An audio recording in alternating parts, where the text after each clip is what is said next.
नहीं, आपको उस भोजन में स्वाद नहीं आएगा, आपको वो रसगुल्ला श्रेष्ठ नहीं लगेगा, क्योंकि पास में कोई भूखा है।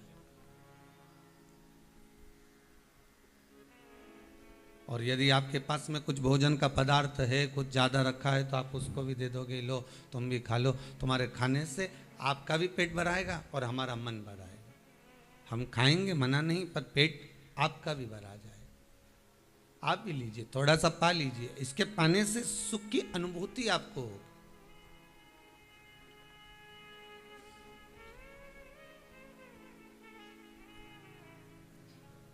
पहले का एक नियम था, ग्रामीण क्षेत्रों में, शहरी क्षेत्रों में, आप लोगों ने स्मरण किया होगा, करा कि ना करा हमको नहीं मालूम, पर आस्था चैनल के माध्यम से ये जरूर कहूँगा कि आपने सुना होगा, आपने स्मरण किया होगा कि अतिथि देवो। अगर हमारे दरवाजे पर कोई अतिथि आया है, हमारे दरवाजे पर कोई पहुंचा है, हमारे दरवाजे पर अगर कोई मेहमान आया, कोई अतिथि आया, कोई अन्य व्यक्ति आया और उसको हमने अगर पेट भर कर भोजन करा दिया, उसको हमने श्रेष्ठता का सुख दे दिया, तो संसार का कोई सुख ऐसा नहीं जो आपके घर में नहीं पहुंचे। अब आज के ज़माने में भले लोग थोड़ा सा डरने लगे कि भाई मेहमान को कौन बुलाए, 4 मेहमान इकट्ठे हो जाएं तो बहुओं का टेम्परेचर ऊंचा नीचा हो जाए, ये आज की बात है।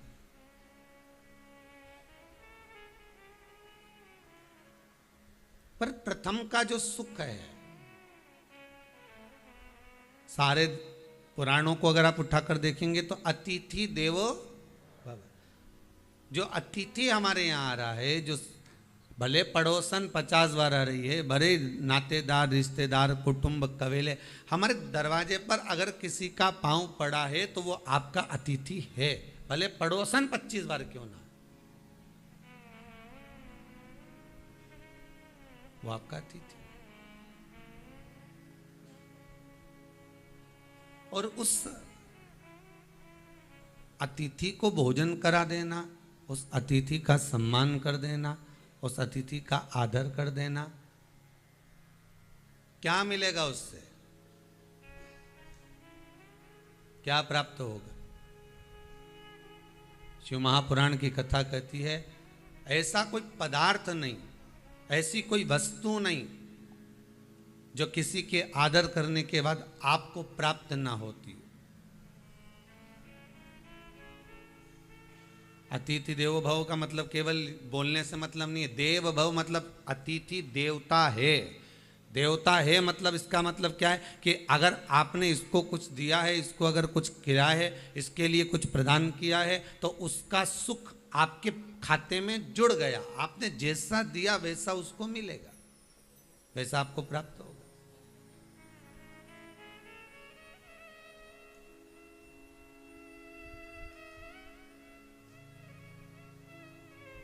अब लोगों को लगने लगा कि हम कहाँ, मम्मी के रिश्तेदार आए तो मम्मी पूछे, पिताजी के रिश्तेदार पिताजी पूछें, और हमारे रिश्तेदार आए तो हम पूछें। ये आज की विचार, आज की धारणा है लोगों की।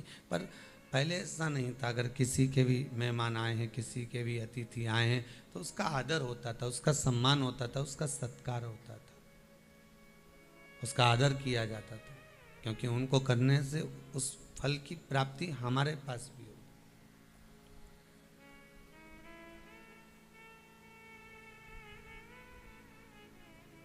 पर मान लो अतिथि का यदि अपमान हो गया, आया हुआ कोई व्यक्ति भूखा रह गया, तो फिर दोष किसको लगेगा? जिसके दरवाजे पर वो आया, जिसके द्वार पर वो पहुंचा। दोष आपको नहीं लगेगा, दोष द्वार को लगेगा। दरवाजे पर भगवान विष्णु के दरवाजे के द्वारपाल हैं जय विजय,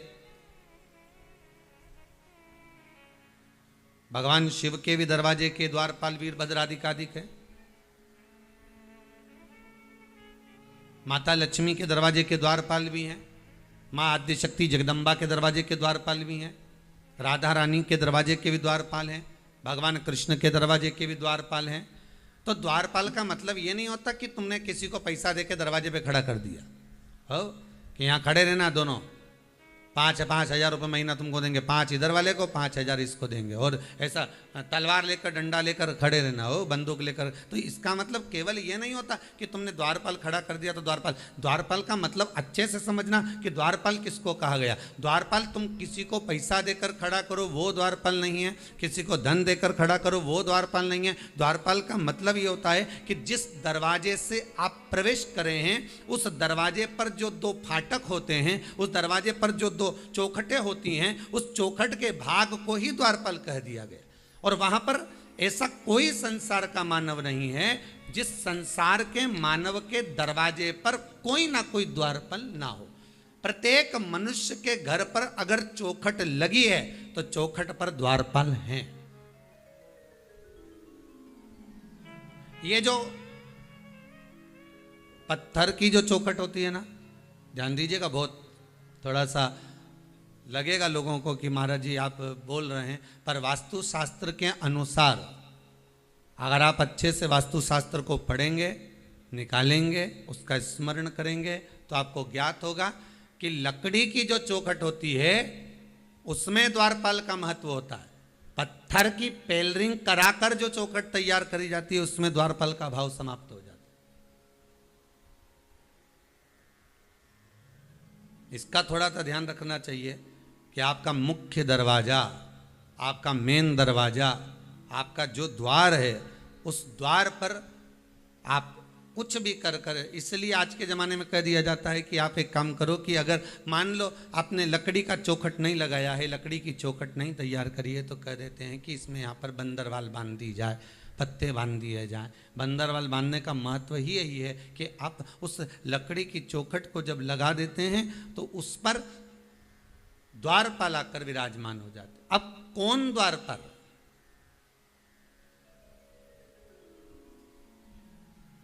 कौन द्वारपाल विराजमान? तो कहा ये द्वारपाल दिखते नहीं है, ये दरवाजे के द्वारपाल दिखेंगे नहीं। हिंदू धर्म में पहले नियम था, हमने तो महाराष्ट्र में आज भी देखा है, गुजरात में भी देखा है। पहले हिंदू धर्म में नियम था, थोड़ा थोड़ा हमारे मध्य प्रदेश में भी हमको देखने को मिलता है, छत्तीसगढ़ में भी मिलता है, आधिकाधिक उत्तराखंड में भी प्राप्त होता है, साउथ में भी देखने को मिलता है, कहीं कहीं पर थोड़ा थोड़ा देखने को मिलता है कि प्रतिदिन घर की माताएं घर के दरवाजे के बाहर जाकर पानी को छींटती हैं और थोड़े से आटे को लेकर, रंगोली को लेकर दरवाजे के सामने बना देती हैं। किसके लिए बना रही हैं? वो दरवाजे पर रंगोली, वो दरवाजे पर सुंदरता किसके लिए कर रही हैं? वो किसके लिए इंतजार कर रही, किसकी बाट जो रही, किसके लिए प्रतीक्षा कर रही? कोई दूसरा नहीं, अतिथि देवो भव। अर्थात दरवाजे पर जो चौखट बनी हुई है, दरवाजे पर जो द्वारपाल विराजमान है, वो द्वारपाल कौन है? तो कहा वो दिखते नहीं है, वो नजर नहीं आते, वो दिखेंगे नहीं।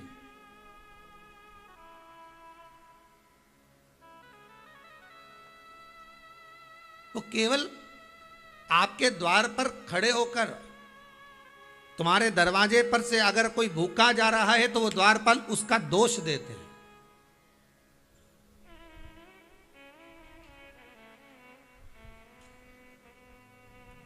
किसको मालूम है कि आपने दान करा? किसको मालूम है कि आपने पुण्य करा? किसको मालूम है कि आपने सत्कर्म करा? किसको मालूम है कि आपने भगवत स्मरण किया? वो केवल एक का खाता, वो है द्वारपालों का खाता।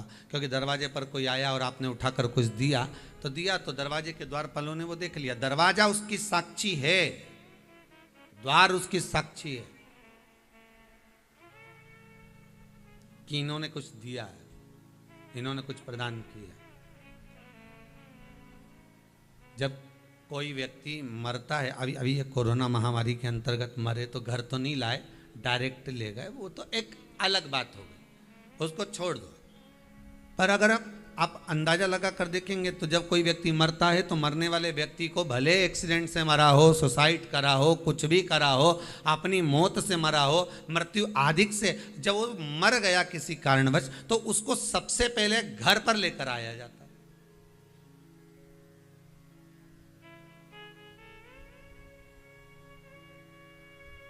गरुड़ पुराण कहती है 10 दिन तक जीवात्मा उसकी अटारी पर रहती है। गरुड़ पुराण का संवाद कर रहा है, 10 दिन तक जीवात्मा उसकी अटारी पर, और जब 10 दिन तक जीवात्मा उसकी अटारी पर रह रही है, 10 दिन तक जीवात्मा वहां निवास कर रही है, 10 दिन तक जीवात्मा वहां पर रह रही है, तो उसके पास में हिसाब तो पूरा होगा ना।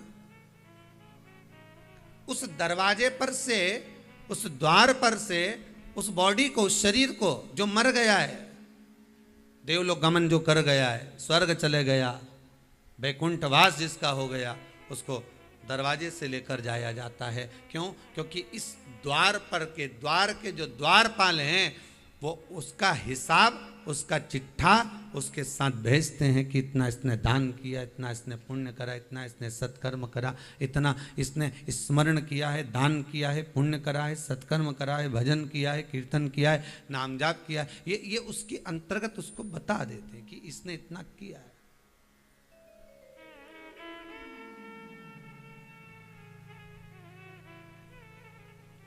इसलिए द्वार की बड़ी महत्वता है, दरवाजे की बड़ी महत्वता, उस दरवाजे का, उस द्वार का जो महत्व है, द्वार का जो क्रम है, वो कुछ साधारण नहीं है। अब एक बात और समझ लीजिए अच्छे से, किसी भी मंदिर में आप प्रवेश करें, किसी भी मंदिर में, जहां तुम्हारी मर्जी पड़े उस मंदिर में आप अगर प्रवेश कर रहे हैं, जिस मंदिर में आप जा रहे हैं, और वहाँ पर अगर चौखट है, चौखट भी ज़्यादा चौड़ी ना हो, छोटी चौखट हो, तो प्रयास करना कि उस चौखट पर लात ना रखा। प्रयास करा करो कि चौखट पर लात ना रखें, उस चौखट को नमन करो। पाँव नहीं रखना, उस चौखट पर अपना सिर रखना। क्या रखना है? अपना मस्तक, अपना शीश उस चौखट पर रख।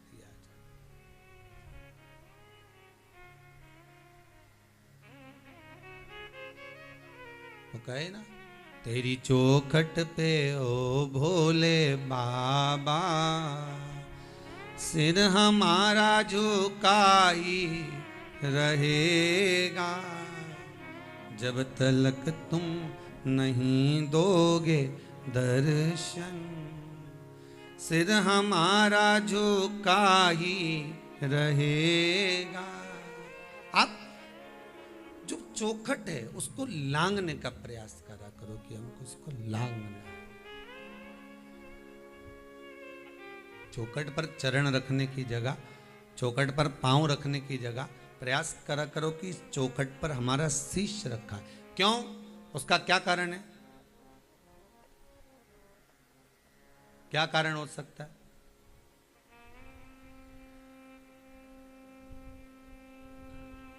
उसका एक कारण, जिस चौखट पर आप अपना मस्तक रखे हो, प्रणाम करे हो, जो द्वारपाल खड़े हैं, वो द्वारपाल आपसे धन नहीं ले रहे हैं। और सरल भाषा में ये संवाद अपन बाद में कह सकते हैं, पर अपन एक सरल भाषा में, बैंक में अंदर नहीं जाने दे रहा है, चौकीदार खड़ा, चौकीदार मतलब द्वारपाल। फैक्ट्री में अंदर नहीं जाने दे रहा है, द्वारपाल खड़ा है। मंदिर के अंदर नहीं जाने दे रहा है, द्वारपाल खड़ा है। क्या करोगे? और तुम्हें जाना जरूरी है। 500 का नोट निकाला, किसको दिया? जम के बोलो, उसी द्वारपाल को। द्वारपाल को दिया तो वो अंदर भेजेगा कि नहीं भेजेगा? अंदर से बोल के आएगा, सर कोई आया हुआ। अब यहां सीधी सीधी बात है, भगवान कृष्ण के दरवाजे पर सुदामा जब जाकर पुकारे, आवाज लगाई,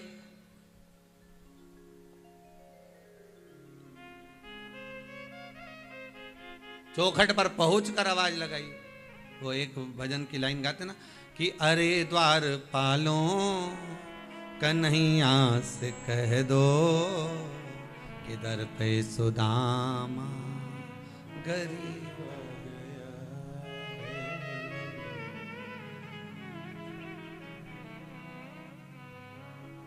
भटकते भटकते ना जाने कहाँ से तुम्हारे महल के करीब आ गया।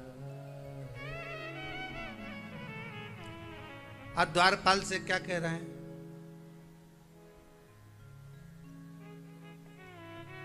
क्या लाइन है? न तन पे है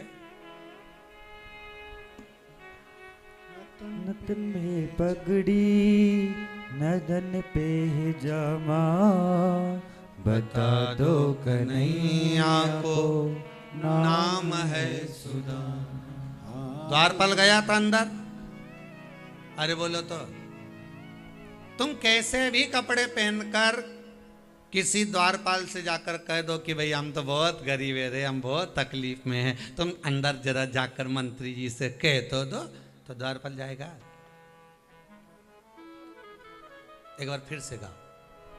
ना सिर पे है पगड़ी न तन पे जामा, बता दो कन्हैया को नाम है सुदामा। अच्छा, द्वारपाल एक बात और कहते हैं, इनके जैसे ढेर आते हैं और जो भी आते हैं वो कृष्ण का मित्र बताते हैं। अब तुमने कहा ना वो सेठ जी से जाके बोलो हम उनको पहचानते हैं, हमारा नाम बोल देना, हो हमारा नाम भेरू सिंह, बोलो जरा जाके बोलो। अब सारे द्वारपाल एक दूसरे को देख के हंसेंगे कि नहीं हंसेंगे कि बताओ, इसके जैसे तो ढेर आए रे रोज, ऐसा कजन कितना भेरू आए, ना जाने कितना आता होगा, फिर भी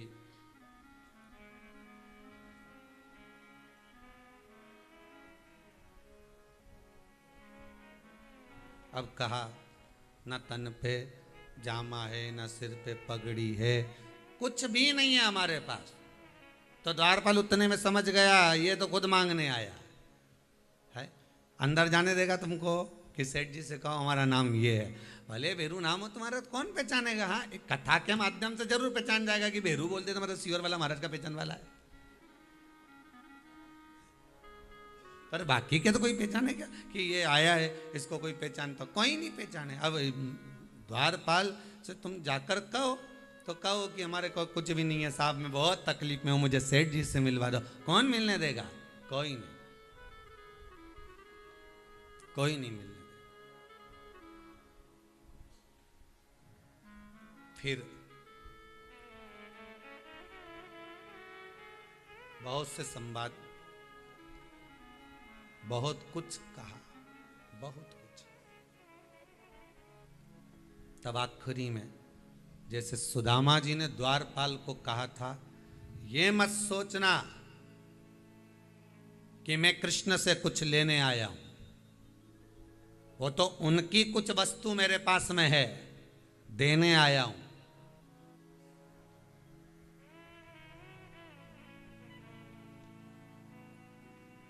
मैं उनको कुछ देने आया हूं। तब इनकी बुद्धि में बैठा कि मतलब देने आया है तो मतलब जरूर कोई बात, पर शरीर से तो लग ही नहीं रहा कि ये कुछ दे पाएगा, शरीर से तो लगता ही नहीं है कि ये दे सकेगा। सोमानी जी एक बात हम कहने में पीछे ना हटेंगे महाराज, एक बार सालों हो गए होंगे, लगभग 20-22 साल पहले की बात है, नर्मदा जी के घाट पर बुधनी में श्रीमद् भागवत कथा थी, 22 साल पहले। अब एक बूढ़ी अम्मा जो नर्मदा जी के घाट पर भिक्षा मांगती थी, कटोरा लेकर, एक सफेद साड़ी पहनकर भिक्षा मांगती थी बुधनी घाट पर। अब कथा का समापन के 2 दिन पहले वो आई और क्या मेरे को कथा हो गई ना महाराज जी, तो आखिरी दिन भंडारा करना है। हमने कहा भंडारा तो करोगे पर इतना धन कहाँ से आएगा, अपने पास भी नहीं दादा, और ना बेचारा जो कथा करा रहे उनके पास इतना धन, भंडारा कहाँ से करेंगे? नहीं नहीं, वो तुम चिंता मत करो, तुम तो बस कल आज माइक पे बोल देना कि आखिरी दिन भंडारा। अब हम भी छोटे,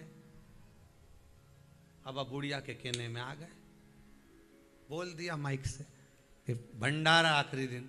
अब आखिरी दिन भंडारा, अब वो जो महिलाएं कथा करा रही थी और कुछ लोग तो कहे गुरुजी आपने क्यों बोल दिया कि भंडारा का? हमने कहा वो डोकरी बोल के गई, वो बोली बुढ़िया अम्मा, अरे वो तो खुद घाट पे बैठ के भीख मांगती है, भिक्षा मांगती है, दिन भर नर्मदे हर नर्मदे हर नर्मदे हर कहती है, और तुमने उसका क्या नाम मान लिया? अब हमने कहा मान तो लिया, अब नर्मदा मैया जाने और डोकरी जाने, तो हम तो अब भंडारा के तैयार। अब ये क्या माताएं क्या 5 किलो आटा में लिया उन्हें, रवा में लिया उन्हें, घी में लिया उन्हें, अपन सेक लेंगे, हलवाई को बुलाएंगे तो 5,000 रुपये अलग लग जाएंगे, 5,000 रुपये अपने बचा। अब बेचारी महिलाएं तो महिला रहती है, महिलाएं तो जैसे कि कोई श्री राम मंदिर महिला मंडल है ग्राम सिरसोस से, जिला खंडवा से। अब ये महिला ऐसी हैं कि ये दिन रात मजदूरी करती हैं, 5-5, 10-10 रुपये इकट्ठे करे इन्होंने, और 5-5, 10-10 रुपये इकट्ठे कर कर इन्होंने 5,000 रुपये विठले सेवा समिति को मंदिर निर्माण में भेजे। अब इनसे कहा गया कि ये पैसे आप भेज रही हो, इससे अच्छा दूसरे के हाथ से भेज रही, तुम लोग आ जाती दे जाती, उसमें किराया लग जाएगा, हमारे पास इतना नहीं कि हम यहाँ आ सके, इसलिए हम किसी के माध्यम से भेज दिए। ये प्रेम है, ये करुणा। अब हमने कहा कि सब इकट्ठा कर लिया। माताएं तो माताएं, जब कोई कार्यक्रम करती हैं तो हो सकता है इतना उनके पास में नहीं हो पाता, इतना धन नहीं होगा, तो उन्होंने इकट्ठा करा थोड़ा बहुत आटा चावल दाल। अब कथा को समापन होने में 2 दिन थे। छठे दिन हमने कहा जाओ जरा अम्मा को देख के आओ, वो बूढ़ी अम्मा कहाँ गई, तो क्या आज तो है ही नहीं पूरे घाट पे। हमने कहा अच्छे गए रे राम जी। अब वो 5-10 किलो आटे की पूड़ी में और इतने से और इतनी पब्लिक, और सारा नगर में माइक पे वो पहले बड़ा बड़ा चोंगा लगता था, आजकल तो बक्सा बक्से की आवाज़ कितनी दूर जाएगी, यहीं तक थोड़ी दूर तक, पर वो क्या बोलते भोपू चीलम चांगा चोंगा, अब वो लगा में सारा गांव में सूचना हो गई। गए राम जी। अब छठवें दिन की पूरी कथा हो गई, 2 बजे से 5 बजे तक। हमने फिर किसी को भेजा, मैंने कहा आशीष देख के आ रहे बुढ़िया है कि नहीं, तो क्या वो तो पत्ते ही नहीं उसके। तो अब छठे दिन की रात्रि को 10:30 पौने 11 बजे वो धर्मशाला का दरवाजा बजाई, और बजाकर आवाज लगा के बोली मैं ऑटो में सारा सामान बल लाई। हमने कहा भगवान आशीष चलो रे, ऑटो भी देख लो और सामान भी देख लो। जो नीचे गए जाकर देखा तो एक लोडिंग ऑटो में सामान पड़ा हुआ था, और बुढ़िया ने हमारे हाथ में उस समय 22 साल पहले 5-5 के नोट की 2 गड्डी ला के दर दी कि कोई भी कन्या बिना दक्षिणा के नहीं जाए, सबके दे दो।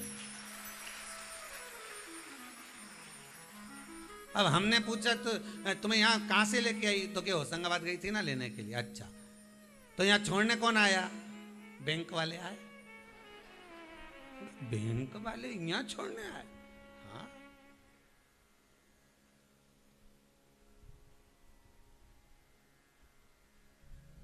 वो भले दिखे कैसा भी, अगर आपका विश्वास प्रबल है, विश्वास अगर प्रबल है। आज एक कोई राजस्थान से जैन परिवार का फोन था, जैन परिवार है, कहे हम हमारा नाम नहीं ले सकते, ना हम सामने बैठकर कथा करवा सकते, पर एक निवेदन करेंगे कि मेरा पति इतनी बड़ी बीमारी में पड़ा हुआ था कि सारे डॉक्टरों ने हाथ ऊंचे कर दिए थे, पर मेरा कोई रिश्तेदार बेंगलोर में रहता है, उसने कहीं किसी के मुख से सुना था कि एक उपाय ये वाला कर लो, हो सके ठीक हो जाए। वो पति ठीक हो गया। एक कथा करवाना है, वो कहीं पर भी हो, पर मैं ना दिखूं और ना मेरा परिवार दिखे और ना नाम आए, कथा कर दो बस। विश्वास अगर है, भरोसा है, तो शिव सम्मुख में है।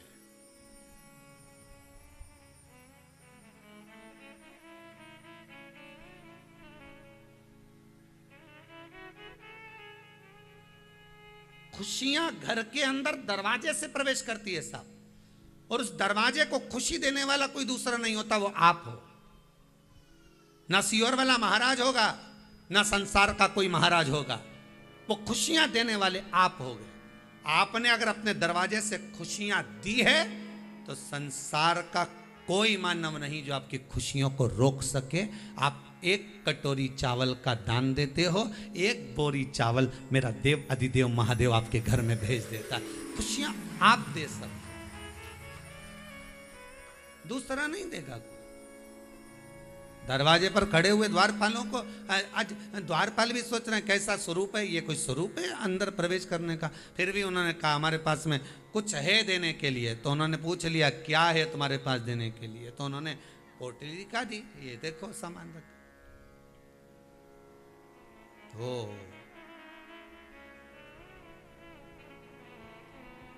तब एक द्वारपाल अंदर गया, जाकर कहा नातिक भिक्षुक खड़ा, नातिक भिक्षुक खड़ा, विप्र सुदामा नाम, हमें बताया कुछ नहीं, कहता प्रभु से काम। तब हमको लगा कि उसने मांगा कुछ नहीं, वो देने की बात कर रहा है, वो देने की बात कर रहा है, ये हमको ज्ञात है। ठीक है, तब समझ में आ गया।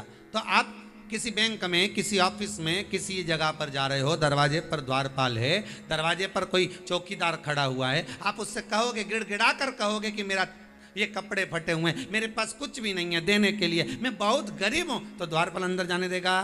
अरे बोलो जम के, नहीं जाने देगा। आप कितनी भी विनती कर लो, कितना भी निवेदन कर लो, हाँ कहीं का हृदय पसीज जाए तो बात दूसरी है, पर कोई आपको अंदर जाने नहीं देगा। पर एक चतुरता अपने पास में रखना, 500 का नोट निकाल के उसके हाथ में धरना, रोकेगा?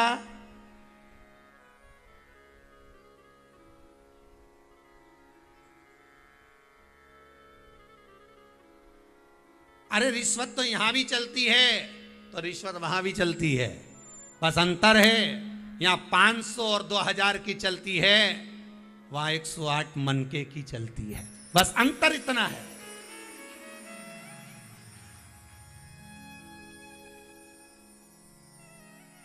यहां 2000 के नोट की चलेगी, यहां 500 की चलेगी। उसकी यहां अगर रिश्वत चलेगी तो नीचे जो तुमने माला जपी है, 108 मनके की जो माला का स्मरण किया है, नाम जाप किया है, शिव नाम लिया है, भक्ति में जो तुम डूबे हो, बस वही चलती है, कोई दूसरी नहीं।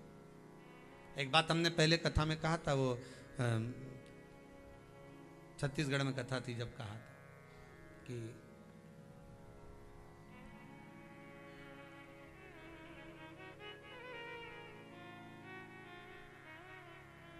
"108 पर फोन करोगे तो एम्बुलेंस आएगी कि नहीं आएगी?"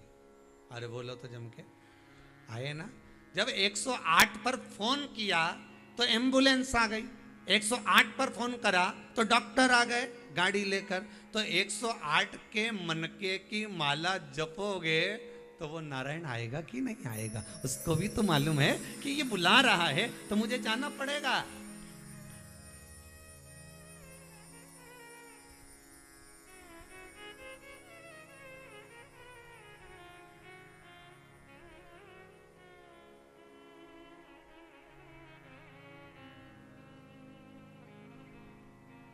एक गाड़ियों के पीछे एक लाइन लिखी रहती है, प्रत्येक गाड़ी के पीछे एक लाइन लिखी रहती है, वो क्या बोलते हैं, दूरी बनाकर रखो, लिखा रहता है। क्यों ड्राइवर साहब, क्या लिखा रहता है? यही लिखा रहता है।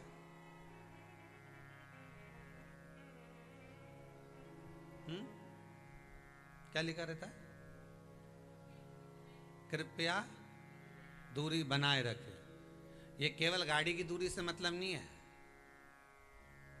हर व्यक्ति के लिए लिखा हुआ है। काम, लोभ, वासना, आसक्ति, तृष्णा, ये सब से दूरी बनाकर चलोगे तो रास्ता प्रेम से कटता जाएगा, एक्सीडेंट नहीं होगा और मंजिल मिल जाएगी। अगर दूरी नहीं बनाई, कहीं पर भी फट दूरी बनाकर रहोगे, डिस्टेंस बनाकर चलो।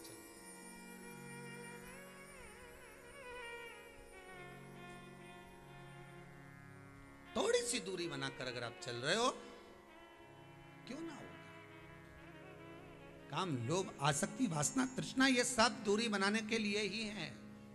थोड़ी थोड़ी दूरी बनाए। तो दरवाजे के द्वारपाल को अगर आपने 500 दिए तो उसने स्वीकार किया। उसी तरह जब भगवान के मंदिर में हम प्रवेश करें, भगवान की चौखट पर हम जाएं, भगवान के दरवाजे पर हम जाएं, शिव के द्वार पर हम जाएं, राम के द्वार पर हम जाएं, कृष्ण के द्वार पर हम जाएं। भगवान की चौखट पर जब हम पहुँचें तो प्रयास करना चौखट पर पाँव रखने की जगह चौखट पर अपना सिर रखना, जिससे भगवान के जो द्वारपाल हैं वो जान जाएं कि इसने मुझे रिश्वत दे दी। कौन सी रिश्वत?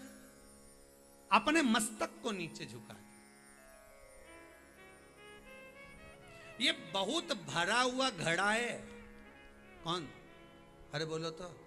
ये खोपड़िया, ये जो मस्तक है, जो ये मस्तक है, ये बहुत भरा हुआ घड़ा है, बहुत भरा हुआ घड़ा। अब काय काय से भरा हुआ है? अहंकार, लोभ, कितना भरा है कि जिस जगह तुम बैठ गई उस जगह कोई दूसरी आके जरा सा डिस्टर्ब कर दे तुम्हारी।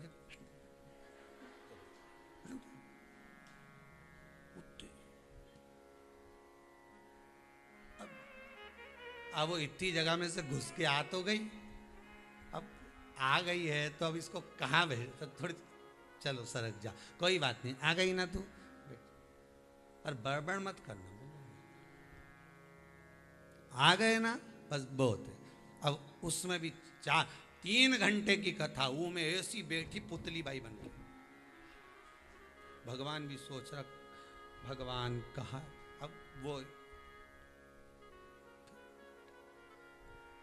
आ तो गए ना, बस ठीक है।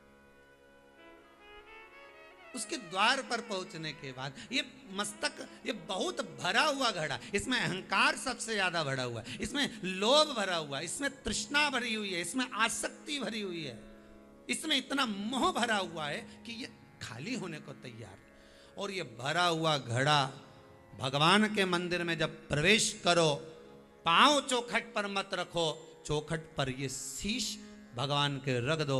इस भरे हुए घड़े को वहां पर उंडेल दो। उंडेल दिया, जो भरा था वो सारा जम के तो बोलो खाली हो गया। अब ये यहां खाली हो गया, अंदर जाओगे देवाधिदेव महादेव के मंदिर में जब दर्शन करोगे, राम और कृष्ण का जब तुम दीदार करोगे, दर्शन करोगे, तब अब इसको भरेगा कौन? वो भरेगा। अपन तो सब उंडे लिया है और अंदर जाके कह भी देना हमने चौखट पे धोख लगा दी थी। अब तुम्हें कहने की जरूरत नहीं, द्वारपाल खड़े हैं ना, वो सब बोल देंगे अंदर जाके, हे भोलेनाथ ये आई है, दरवाजे पे अपना सिर उंडेला, सब छोड़ के आ गई।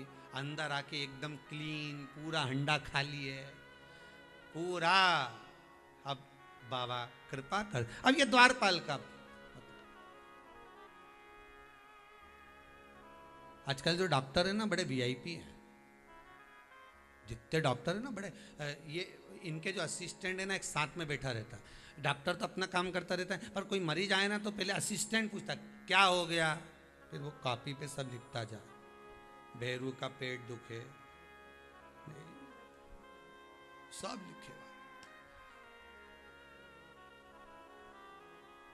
कितना दिन से दुखी रहा है? 8 दिन हो गया। क्या क्या खाया? गोली के सिवाय सब खाया। अब बोलते कोई दवाई गोली ली नहीं ली। अच्छा, घूमने फिरने जाओ, आओ। कहाँ जाओ? ससुराल। ठीक है, तो सब कुछ है।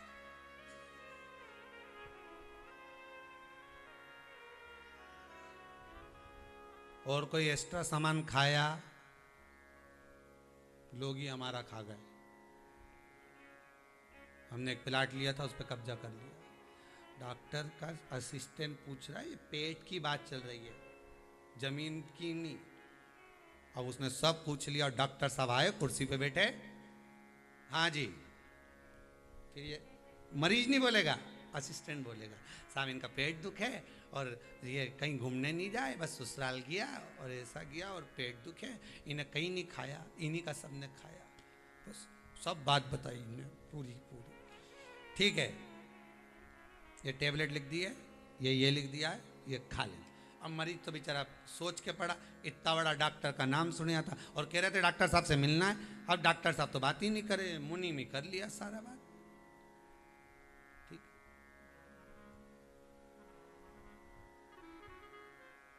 इनके तो समय ही नहीं। भगवान दवाई ली, पर्चा कटा, पहुंच शिव कथा कह रही।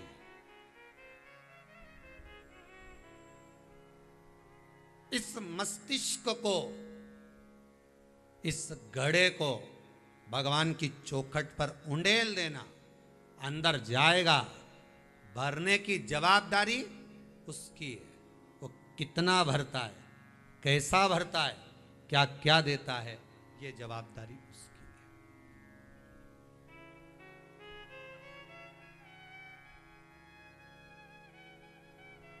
विश्वास कर जाओगे, डॉक्टर पर विश्वास कर गए, भले वो मिला ना मिला, उसका मुनीम मिला, पर डॉक्टर ने पर्चे पर लिख दिया ये दवाई लिख दो, ये दवाई लिख दो, और दवाई लिख कर दे दी, तुम ये खा लो। उसने सुना भी नहीं है आपको, उसने आपको चेक भी नहीं करा, देखा भी नहीं, ना चेक करा, ना आपसे मिला, बस मुनीम ने कहा ये हो रहा है, उसने दवाई लिख दी। अब दवाई तुमने विश्वास लेकर खाई कि नहीं खाई, खाई तो असर करी कि नहीं करी, थोड़ी बहुत तो करी। उसी तरह भगवान की चौखट पर जाकर अगर विश्वास लेकर गए हो, दरवाजे पर अगर आपने चौखट पर अपने मस्तक को झुका दिया है, तो जो द्वारपाल हैं वो अंदर जाकर कह देते हैं कि इसको तकलीफ क्या है। वो आपको नहीं कहना है, मस्तक झुकाते ही मालूम पड़ जाए कि इसको तकलीफ क्या है।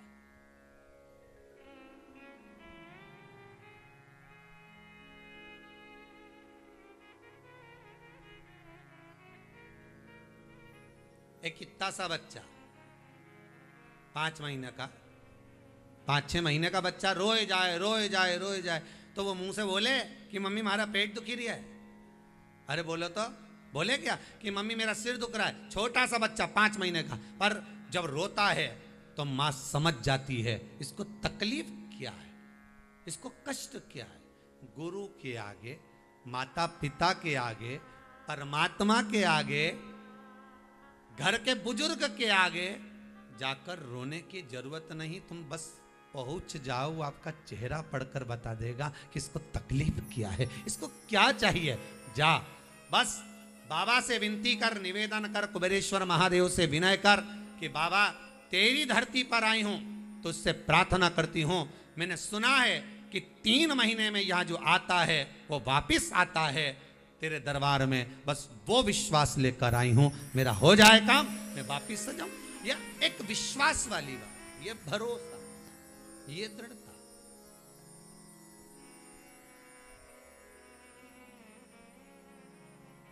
आज एक बच्चा कोई जयपुर से आया हुआ है, राजस्थान से आया, वो इतना खुश था कि मेरा टिकट, मेरा कोई काम नहीं हो रहा था पर टिकट हुआ।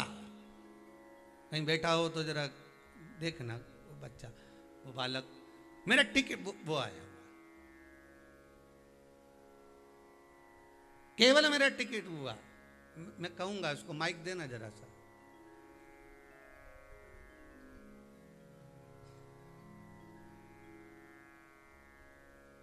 उसको देखा रहिए जरा।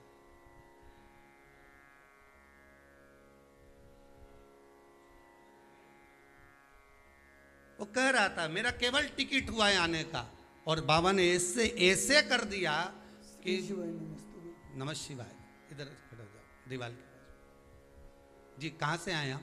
मैं जोधपुर राजस्थान से। जोधपुर से आए, कब आए? मैं कल आया हूँ दोपहर में जी।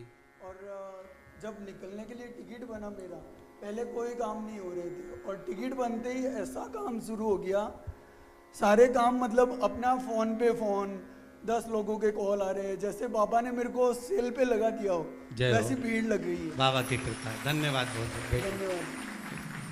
कृपा शिव करता, यहाँ कोई कृपा करने वाला नहीं, बस उस पर भरोसा रखिए, उस पर विश्वास रखिए। दुनिया का सारा काम आप आस्था चैनल के माध्यम से कथा सुन रहे हो, मैं तो बाबा से निवेदन करूंगा, फेसबुक यूट्यूब पर कथा सुन रहे हो, बस विश्वास रखकर सुनना, तुम्हें कहीं जाने की जरूरत नहीं पड़ेगी, बाबा वहां बैठे बैठे ही तुम्हारा कल्याण कर देगा। ना कहीं जाना ना आना, तुम तो स्मरण में डूबे रहो, बस भक्ति में लगे रहो, बस बहुत। उसकी चौखट पर जाकर बस मस्तक झुका लिया आपने, नतमस्तक हो गए, अहंकार चले गए।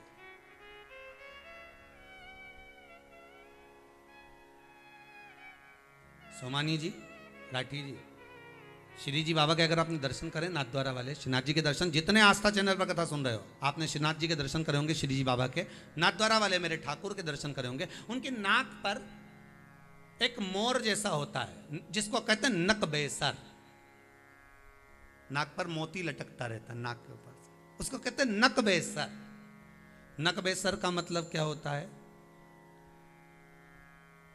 नाक पर लगा हुआ है। नाक क्या है? नाक क्या? नासिका को कहते हैं, हम कहते हैं नाक वाला व्यक्ति, अहंकार का प्रतीक। नाक वाला व्यक्ति अहंकार। तो नाक क्या है? अभिमान।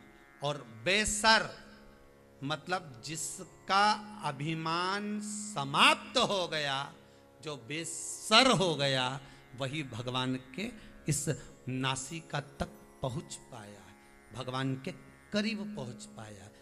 बेसर हो जाना, बेसर, अहंकार से मुक्त हो जाना, अभिमान से छूट जाना।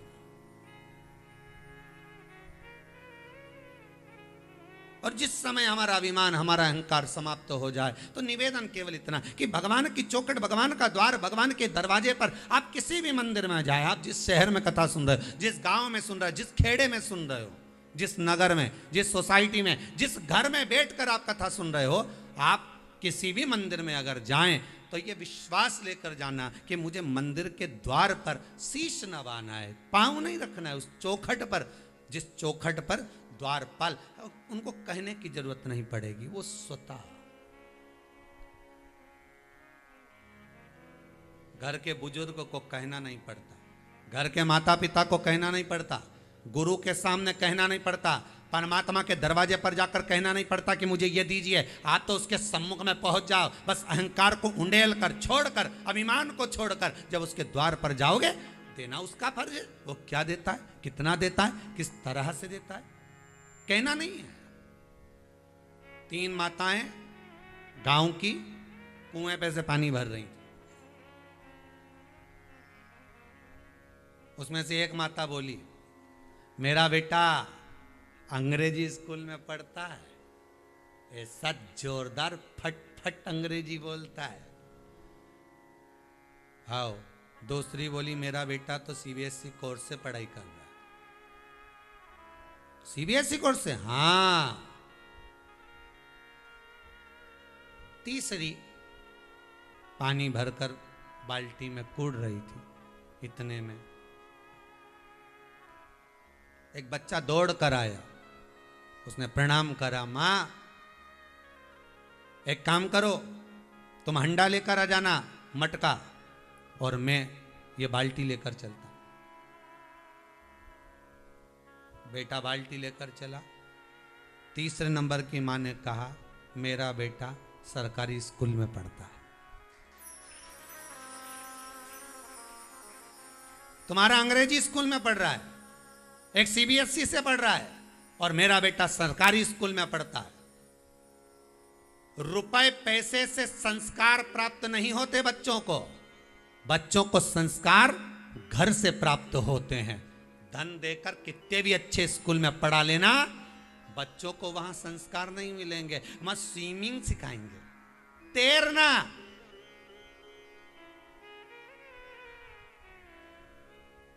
मैं घोड़ा चलाना सिखाएंगे, मैं कंप्यूटर चलाना सिखाएंगे, मैं सारी दुनिया की ऐसी कोई चीज नहीं है जो आपके बच्चे को नहीं आती। पर बच्चे को एक चीज नहीं आती, माता पिता और घर के बड़ों के आगे झुकना नहीं आता, और वो किसी स्कूल में नहीं सिखाया जाता, वो घर के विद्यालय में सिखाना पड़ता है। और घर की टीचर, घर का जो टीचर है वो घर की माँ है, घर का जो टीचर है वो घर का पिता है, घर का जो टीचर है वो घर के बुजुर्ग हैं, और वही सिखा सकते हैं कि झुकना क्या होता है, प्रणाम करना क्या होता है, आदर करना क्या होता है, सम्मान करना क्या होता है, सत्कार करना क्या होता है। कितने भी अंग्रेजी स्कूल में पढ़ लो, कितने भी अच्छी सीबीएसई कोर्स से पढ़ लो, कितने भी विदेश में जाकर पढ़ लो, पर बच्चों में जब संस्कार होंगे तो जीवन का एक आनंद प्राप्त होगा, जीवन का वो सुख प्राप्त होगा जो होना चाहिए।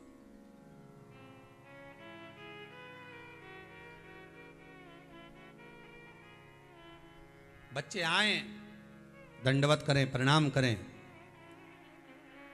हेलो हाय नहीं, प्रणाम करें, नमन करें, दंडवत करें, साष्टांग करें। वो संस्कार कहीं सीखने को नहीं मिलेंगे, वो घर के माता पिता ही दे सकते हैं, घर का टीचर ही देगा।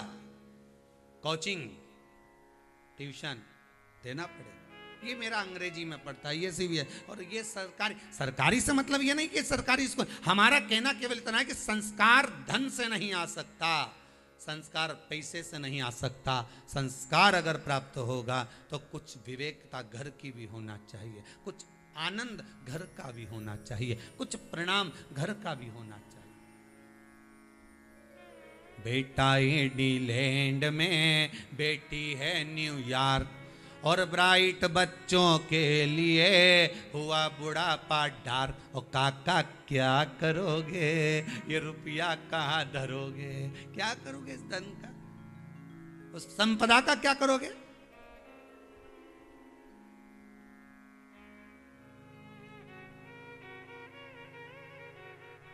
आपका प्रेम, आपकी करुणा, आपकी वात्सल्यता, आपके संस्कार, आपका स्नेह बच्चों को महान बना सकता है, कोई दूसरा नहीं।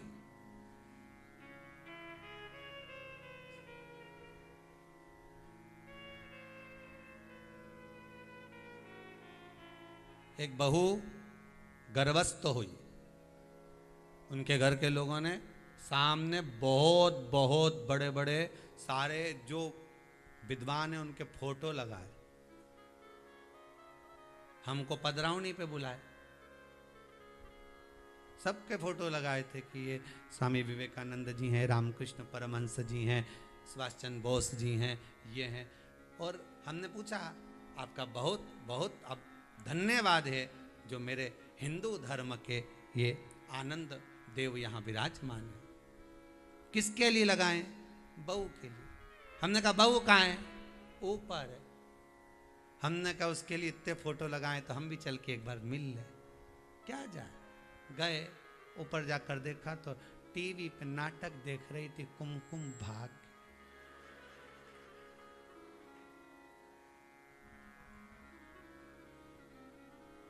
हमने कहा ये, तो उससे पूछा क्यों बेटा, ये फोटो तो नीचे लगाने, तू ऊपर नाटक देख रही, मन नहीं लगता नीचे बिल्कुल। डॉक्टर ने कहा बेड रेस्ट। तो हमने कहा फिर ये फोटो नीचे का ऊपर लाके लगा दो, यहाँ नीचे लगा के रखा है। वो कल लगाया था गुरुजी, पर इसको रात को थोड़ा सा ऐसा बेचैनी लगी तो ऐसा लगा कि फोटो से कुछ गड़बड़ हो, तो हमने नीचे लगा दिया। तो हमने कहा फोटो इसके लिए लगाया था कि और किसी के लिए लगाया था। अब जो औलाद पैदा हुई, जन्म ली, एक कोई उनके यहाँ लाला लाली जो भी हुआ, अब वो रात में इतना रोए, थोड़ी देर गोद में रहे हो तो चुप, जमीन पे सुलाओ तो रोए। अब उनका फोन आया, गुरुजी बच्चे को ना जाने क्या हो गया, खूब रोए। हमने कहा नाटक देखा, उस नाटक में हमेशा 24 घंटा रोती मिले, तो औलाद भी रोतली पैदा हुई। नाटक देख के पैदा हुई है तो औलाद भी ऐसी हुई, उसको भी थोड़ी देर में चुप रहे, फिर थोड़ी देर में आंसू, फिर औलाद भी। अब तुम आशा कर रहे हो कि गुरुजी इसको सुधारते, तो गुरुजी कई सुधारे, गुरुजी कई सुधारे, इनके नाटक देख के पैदा हुई है। भगवत स्मरण से संस्कारवान 20 वर्ष तक माता पिता बेटे को राम बनाने की चेष्टा करते हैं, 20 दिन की कुसंगति बेटे को रावण बना देती है। उससे बचने का प्रयास करिए, कुछ श्रेष्ठ संस्कार दीजिए, कुछ अच्छा दीजिए। आने वाली पीढ़ी आपके बच्चे को पहचाने, जगत उसको जाने, तो जीवन का एक सार्थकता उत्पन्न हो, जीवन का एक आनंद उत्पन्न हो। महाराज भगवान की चौखट पर, द्वार पर जाकर इस मस्तक को रख देना, प्रणाम कर देना।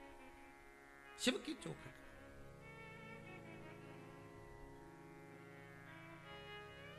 और जब शंकर की चौखट पर जाकर इस शीश को रख दोगे,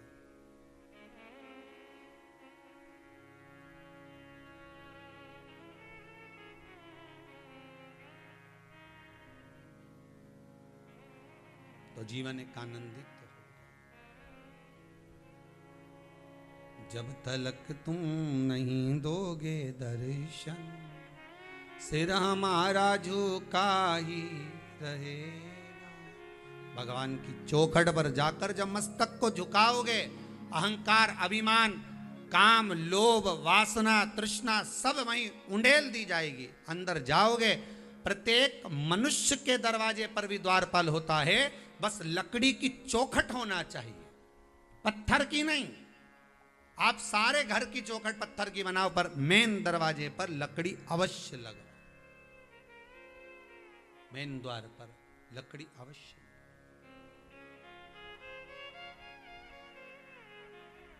चौखट हो महाराज।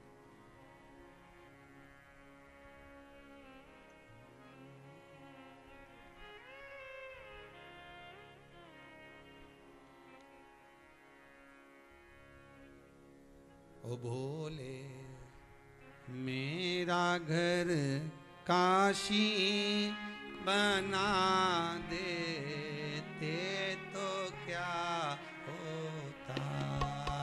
ओ भोले मेरा घर काशी बना दे तो क्या होता। आप सबके हृदय की बात इस भजन में है। शंकर से सावन के महीने में आप विनती करिए, ओ भोले मेरा घर काशी बना दे ते तो क्या होता। ओ भोले मेरा घर काशी बना दे तो क्या होता। ओ भोले मेरा घर काशी बना दे तो क्या होता। ओ भोले मेरा घर काशी बना दे तो क्या होता। बना दे तो क्या होता। बना दे तो क्या होता। बना दे तो क्या होता। बना दे तो क्या होता। मुझे भी काशी में अपनी बसा ले तो क्या होता। मुझे भी काशी में अपनी बसा ले तो क्या होता।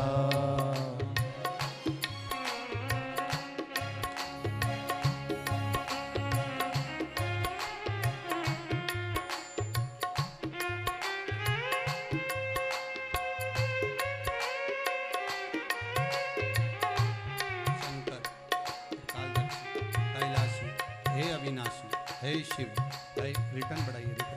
हे शंकर, हे कैलाशी, हे अविनाशी, हे भूतनाथ।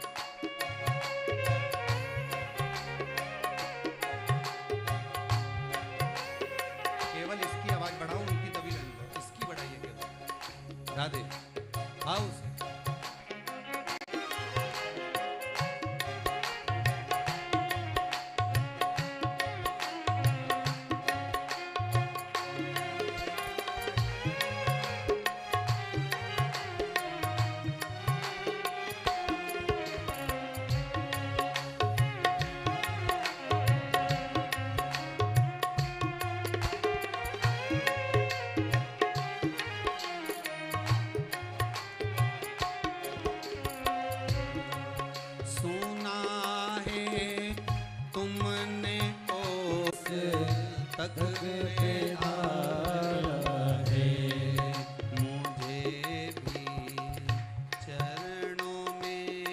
अपनी बिठा लेते तो क्या होता, मुझे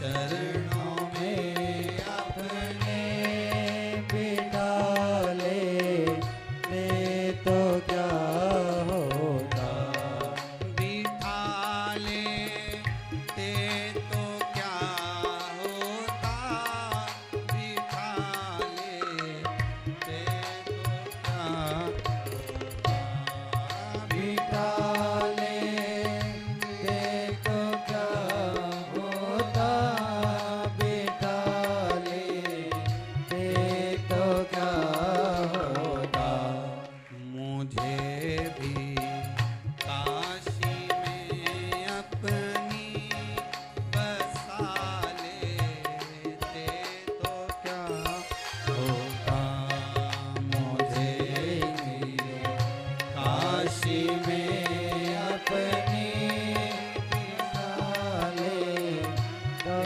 तो क्या होता, हे त्रिकालदर्शी, हे कैलाशी, हे अविनाशी, हे शिव, हे ओघड़ी, हे दयालु, हे दाता, हे करुणासागर, जय हो।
कैलाशी, हे अविनाशी, आप करुणा की मूर्ति हो, आप करुणा के सागर हो, आप दया के सागर। शिव की चौखट पर जब हम प्रणाम करें, शंकर के सम्मुख में जब हम नमन करें, हम दंडवत करें, हमारा मस्तक जब चौखट पर रखा हो तो हमारा अभिमान चले गया, अहम समाप्त।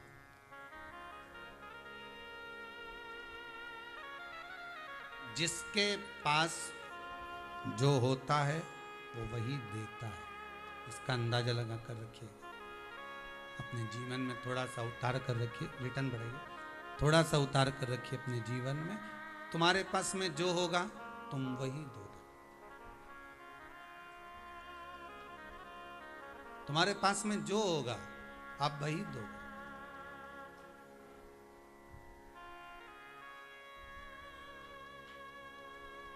दुख बहुत सारा होगा तो तुम दूसरे को भी जम के बोलो जरा, दुख ही दो। खुशी बहुत सारी होगी तो तुम भी खुशी ही दोगे। भजन बहुत सारे होंगे तुम्हारे पास में तो तुम भी भजन ही दोगे। और गाली बहुत सारी होगी तुम्हारे पास में तो गाली ही दोगे। जिस व्यक्ति से मिलो उसके बोलने से समझ जाना कि इसके पास में क्या ज्यादा है। जो प्रेम लुटा रहा होगा वो प्रेम देगा, जो धन लुटा रहा होगा धन, जिसके पास जो होगा वो देगा। खुश व्यक्ति हमेशा खुशी ही देता है, सुखी व्यक्ति हमेशा सुख ही देता है, और दुखी व्यक्ति हमेशा दुख ही देता है। बहुत दुनिया के सताए किसी व्यक्ति के पास बैठ जाओ, बड़ा दुखी, वो संसार में कभी सुखी हुआ ही नहीं। कभी बहू से दुखी, कभी सास से दुखी, कभी पड़ोसी से दुखी, कभी रिश्तेदारों से दुखी। 24 घंटे दुख ही दुख है उसके, 24 घंटे उसके दुख ही दुख है, केवल दुख। जो होगा वो दिया जाएगा। इसलिए तो कहते हैं आप लोगों से कि कहीं जाकर बैठो तो सत्संग में जाकर बैठो, तो गुरु जी के पास जाकर बैठोगे तो कम से कम कुछ मिलेगा। आज तक चैनल खोल कर बैठे हो, 1 बजे से 4 बजे तक कथा सुन रहे हो, तो जो मिल रहा है, जिसके पास जो होगा वो दे रहा है। कोई बहुत विश्वास करने वाले व्यक्ति के पास, जो भगवान पर बहुत विश्वास करता हो, शिव पर अटूट विश्वास रखता हो, उस व्यक्ति के पास जाकर बैठ जाओ तो तुम्हें विश्वास दे देगा कि कहाँ भटक रहा है, कहाँ जा रहा है इधर उधर, दिन भर डोलता फिरे, नौकरी नहीं लग रही, ये नहीं हो रहा, वो नहीं हो रहा, तो एक ही बात कहेगा, कहाँ जाए, भगवान का भजन कर, जा शंकर का स्मरण कर, 1 लोटा पानी रोज चढ़ा, शंकर की चौखट को पकड़ ले, छोड़ूंगा नहीं जब तक मेरी नौकरी ना लगेगी। क्यों जाए इधर उधर, कि इधर उधर मत डोलो रे, अब भोले के हो लो रे। क्यों डोलो, कभी इधर कभी उधर, कभी इधर, कभी ये देवता, फिर वो देवता, फिर यहाँ फिर वहाँ, और देवताओं से काम नहीं चले तो फिर दूसरे धर्म में चले गए, फिर वहाँ, फिर आखिरी में सबने लूट लिया, खूब बना बना के ताबीज दिया ने, ये दिया ने, वो दिया, खूब लूट के रखा, यहाँ ये ठोक दो, वहाँ वो ठोक दो, हैं। और ये बुद्धि को शंकर की चौखट पे ठोक दो, वो नहीं ठोकते बना। अरे दुनिया का लोग ये ठोक दो दरवाजे पे, वो ठोक दो दरवाजे पे, अरे ये बुद्धि ठोको नहीं शिव जी के दरवाजे पे कि यहीं ठोक के जाऊं मेरी बुद्धि को, अब कहीं नहीं जाएगी।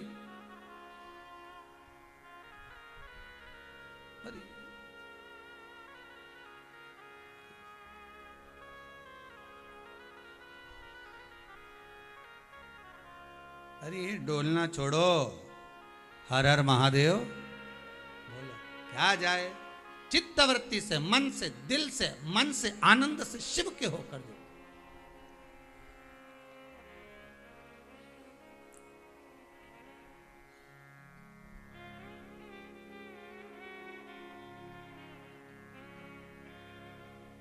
माना दुख बहुत बड़ा है, बहुत बड़ा दुख है, मानते हैं, संसार में जन्मे हो तो दुख तो रहेगा, अच्छे से अच्छे को भी दुखी है बेचारा। मिलो तो तुम्हें लगता है कि तुम दुखी हो, तुमसे ज्यादा ढेर पड़े हैं, माना दुख बड़ा है,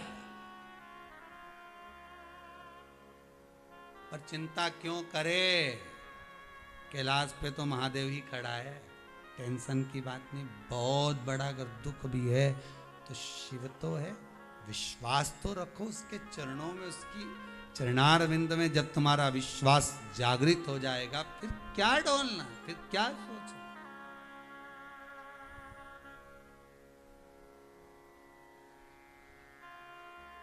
क्या सोचना। चौखट पर जाकर शीश, अपने दरवाजे की चौखट से। एक बात याद रखिएगा जिंदगी में, आपको विवाद करना है, लड़ाई करना है, झगड़ा करना है, किसी को ताने देना है, गालियां देना है, अपशब्द कहना है, पर हाथ जोड़कर निवेदन है, घर की चौखट पर खड़े होकर कभी किसी को अपशब्द मत कहना, घर के दरवाजे पर बैठकर किसी की निंदा मत करना, घर के द्वार पर बैठकर कभी किसी को गाली मत देना, घर के द्वार पर बैठकर किसी के लिए बुरा मत सोचना। क्यों? जो दिया वही वापस मिलेगा, दरवाजे पर बैठकर मत करना। पहले के राजाओं का चरित्र निकाल कर देखिए, द्वार पर लड़ते ही नहीं थे, लड़ने का स्थान अलग बनाते थे। अब बताओ कहाँ हस्तिनापुर था और लड़ने गए मैं कुरुक्षेत्र। अब तुम भी जरा एक बार घूम के आना हस्तिनापुर, हस्तिनापुर मतलब दिल्ली, और कुरुक्षेत्र जाना कभी 150-200 किलोमीटर। तो कहा है ये, जब हस्तिनापुर में राजा रहते थे, हस्तिनापुर में कौरव रहते थे, हस्तिनापुर में पांडव रहते थे, तो लड़ाई यहीं करना थी, फिर वहां काय को गई है, काय के लिए पहुंचे वहां लड़ने के लिए? नहीं कह देते नहीं हम तो यहीं लड़ेंगे, हमें नहीं जाना, जाओ। तो कुरुक्षेत्र क्यों? तो क्या दरवाजे पे मत लड़ो, द्वार पे अगर लड़ोगे तो जिंदगी नरक हो जाएगी। द्वार पर बैठकर निंदा करोगे तो एक दिन तुम्हारी निंदा भी सर्व जगत हो जाएगी। द्वार पर बैठकर किसी को गाली दोगे तो तुमको भी कहीं ना कहीं गाली वापिस, और छोटी नहीं मिलती, बढ़कर मिलती है। दरवाजे के द्वारपाल देखते हैं, सुनते हैं, क्या दे रहा है उतना उसको मिलेगा। किसी को अन्न का दान करा, इस दरवाजे पर अन्न की कमी नहीं होगी। कई माताएं कहती हैं हमारे यहाँ कोई कमी नहीं खाने की, मतलब तुम्हारे यहाँ से अन्नदान होता है। भजन करोगे तो भजन बढ़कर मिलेगा, अन्नदान करोगे अन्नदान बढ़कर मिलेगा, नाम कीर्तन करोगे नाम कीर्तन बढ़कर मिलेगा। जो तुम दे रहे हो उसका फल भी तो देखो कि कितना प्राप्त हो रहा है, कितना मिल रहा है।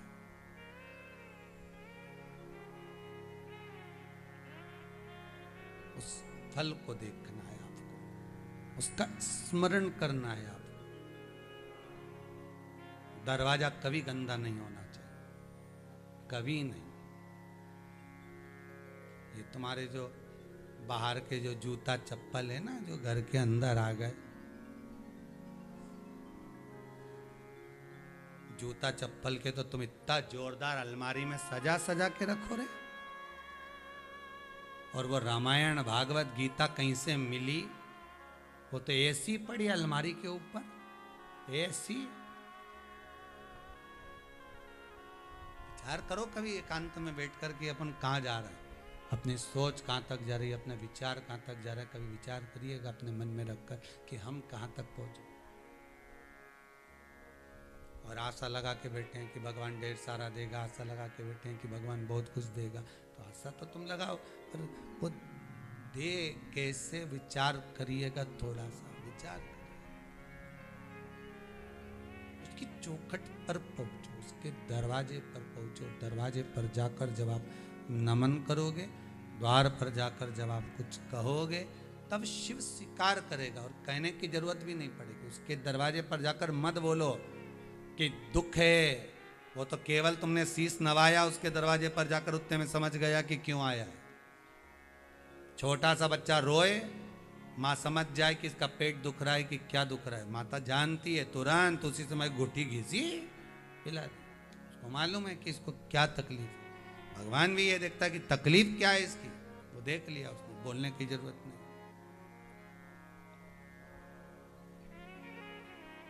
तेरे दरबार की बाबा निराली शान देखी है, तुझे देते नहीं देखा, पर झोली भरी देखी। ये तेरी उदारता, ये तेरी कृपा, ये तेरी करुणा, ये तेरी वात्सल्यता, ये तेरा आनंद। शिव कृपा है, शंकर की। महाराज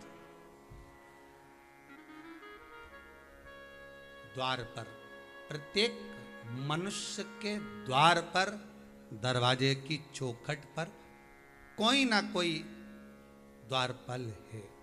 अब तुम घर से जब निकलती हो, नई नवेली बहू जब जाती थी पहले, अब आजकल की तो हमें पता नहीं दादा हो, पर पहले की नई नवेली बहू जाती थी ना, तो सिर पे पल्लू लेके दरवाजे को धोक लगाकर प्रणाम कर कर जाती थी। कितना संस्कार था। जिस गाड़ी में, टांगा में, बैलगाड़ी में, गाड़ी में जिसमें बैठ के जाती थी तो ऊका भी धोक लगाती थी। बस तक के पांव पड़ लेते थे लोग। बोलो सही है कि गलत है? किसमें बैठ के जा।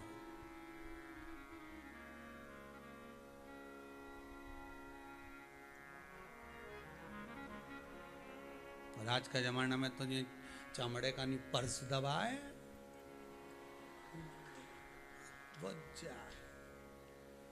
दबाए। घर का लोग भी जैसे ये पर्स दबा के यूज करे नहीं तो बस उतना में घर का लोग समझ जाए, जा जगदम्बा जा, जा उतना में समझ जाए कि भाई अब थोड़े दिन जाएगी, राखी पे जा रही है, थोड़ा शांति। अब तो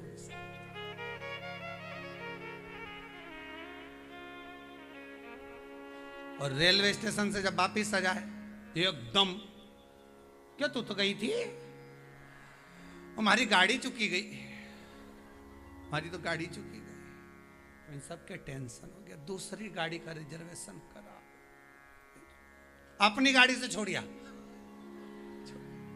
अपनी से चित्तवृत्ति नहीं लगी। भगवान के दरवाजे पर जाकर कहने की जरूरत, तुम्हारे दरवाजे पर, द्वार पर कोई ना कोई देवता विराजमान है। इसलिए 16 श्राद्ध में, पहले के समय में 16 श्राद्ध में दरवाजे को गोबर से लीपते थे, वहां आटे की रंगोली डालते थे, 16 दिन तक पुष्प डालते थे कि इस दरवाजे पर हमारे पितृ विराजमान। पर शिव महापुराण की कथा कहती है पितृ नहीं, उस दरवाजे का द्वारपाल विराजमान। वो द्वारपाल क्या करता है? तो क्या तुम्हारा लेखा जोखा देखता है, तुमने क्या दान दिया, क्या पुण्य करा, कितना भजन किया, कितना सत्संग करा, कितना संकीर्तन करा, वो देता है, प्रणाम कर कर प्रदान करता रहता है। लो ये तुमने दिया था, ये तुम्हें मिलेगा, ये तुमने प्रदान किया था, ये तुमको प्राप्त होगा, तो दे रहा।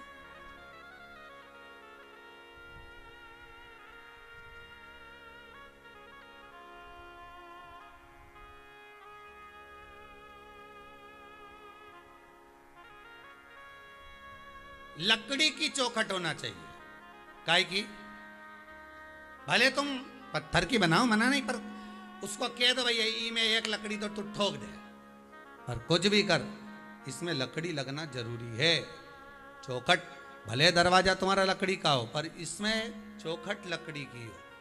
चौखट लकड़ी की होती है जब वास्तु शास्त्र के अनुसार, शास्त्र कहता है लकड़ी की चौखट जब लगती है, उसके अनुकूल जब व्यक्ति बाहर निकलता है, अंदर भीतर प्रवेश करता है, उसका सुख ही दूसरा हो।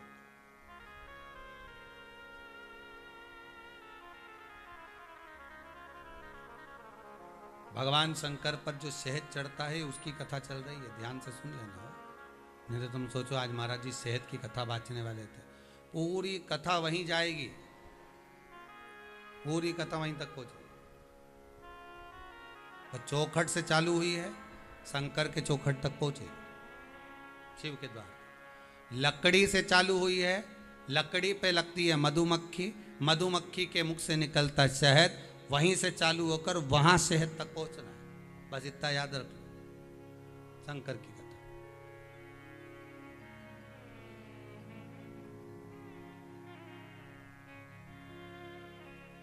मधुक का भाव। अब शिव कथा कह रहे, द्वार चौखट का, लकड़ी का, और भगवान के दरवाजे पर जब आप पहुंचे, शिव के द्वार पर जब आप पहुंचे, अपना मस्तक जब रख दें और कुछ मत कहो, शंकर से अंदर प्रवेश कर जाओ। हाँ, चौखट अगर बड़ी है तो आप भले चौखट पर पांव रखो, पर चौखट अगर मंदिर की चौखट भी छोटी है तो प्रयास करना कि हम उंगाल कर उसको जाएं, उलांग कर जाएं, उस पर पांव न रखें, उस पर अपना मस्तक रखें।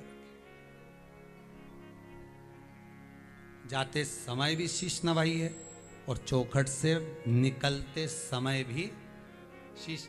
कई लोगों की आदत होती है। अब आज के लोगों की आदत छूट गई तो एक नियम बना दिया, आप लोगों को मालूम होगा, एक छोटा सा नियम बना दिया कि आप मंदिर की चौखट को आते समय प्रणाम नहीं कर सकते तो मंदिर के बाहर थोड़ी देर बैठो।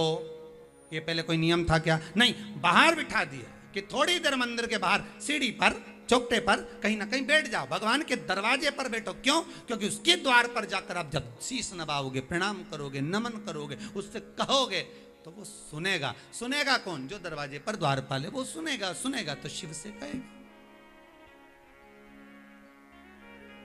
वो भगवान से प्रार्थना करेंगे, निवेदन करेंगे।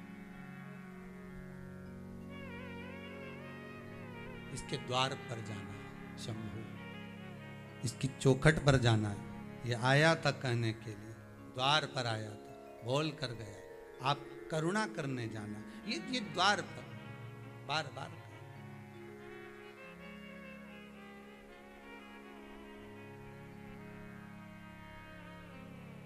मस्तक रमा दे।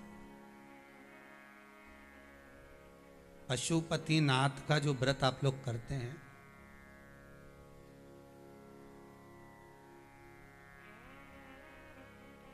कितने दिए लगाते हो? पूरे दिए कितने लगाते हो? 6। 5 कहाँ? मंदिर में। एक दिया कहाँ? अपने दरवाजे की जो चौखट होती है उसका जो राइट भाग होता है, सीधा हाथ की ओर जाते समय जो तुम्हारा सीधा हाथ हो, उस जगह पर उस दिए को लगाया जाता है। पशुपतिनाथ व्रत पहले भी कहा, पशुपतिनाथ के जो व्रत। और आप में से कई लोग होंगे जिन्होंने आस्था चैनल के माध्यम से, अन्य चैनल के माध्यम से, फेसबुक यूट्यूब के माध्यम से पशुपतिनाथ के व्रत को इस शिव महापुराण में जो श्रवण करा होगा और कई लोगों ने किया होगा। ये मेरा विश्वास, मेरी व्यासपीठ का मुझे विश्वास है, शंकर के चरणों का मुझे विश्वास है कि बाबा ने आपकी मनोकामना पूरी तो करी होगी, ये पक्का है। ये शिव की कृपा। आज भी कोई माता जी बोल रही थी, गुरुदेव मैंने पशुपति व्रत करे, कितने बता रही थी, 3 या 4 ऐसे कुछ बोल रही थी कि इतने व्रत करे और मेरे बेटे का जॉब लग गया। ये शिव की कृपा है। कहीं बेटी होगी वो भी। कहता कहाँ है? जरा खड़ी हो।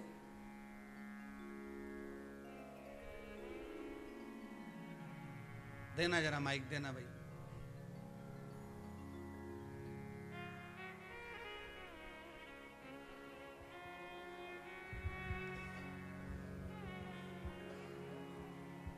कहाँ से आई हो? मैं इंदौर से। गुरुजी प्रणाम आपको। मैंने पशुपति व्रत करे, मेरे बेटे की जॉब के लिए, उसकी जॉब तो लगी हुई थी पर उसको और थोड़ा आगे जॉब करना था, तो 1 साल से परेशान हो रहा था। तो मैंने 4 ही कल करे और व्रत खोला मैंने, और उसका वो आ गया कि मेरा ऑफर लेटर आ गया मम्मी। जय हो बाबा की कृपा से। बैठिए, बहुत बहुत धन्यवाद। व्रत अगर आप करे हो पशुपतिनाथ के, तो कहीं और भी बैठी होंगी ऐसी माताएं जो जिन्होंने व्रत किए और बाबा कृपा करा। ऐसा नहीं कि आप जितने आस्था चैनल पर कथा सुन रहे हो, फेसबुक यूट्यूब पर कथा श्रवण कर रहे हो, आपसे केवल हृदय पर हाथ रखकर बोलना, आपने व्रत करा, 1 काम, 2 काम, 3 काम में से कम 1 तो बाबा ने किया होगा। ये बाबा की करुणा ही है, ये बाबा की कृपा ही है, ये बाबा की उदारता है। बस दिल से करो। जो नियम है पशुपति व्रत का, 5 सोमवार व्रत होता है। सुबह पूजन की थाली लेकर जाओ, बाबा का खूब प्रेम से अभिषेक पूजन करो, बाबा का पूजन कर कर वही पूजन की थाली वापिस ले आओ। शाम को प्रदोष काल में फिर शाम के समय पर थाली लेकर जाओ, 6 दिए लेकर जाओ, मीठे का प्रसाद लेकर जाओ, जिसका तुम्हें 3 हिस्सा करना है। घर से 3 हिस्से कर कर मत लेकर जाना, वहीं करना। घर से दिया जलाकर नहीं ले जाना, वहीं जला।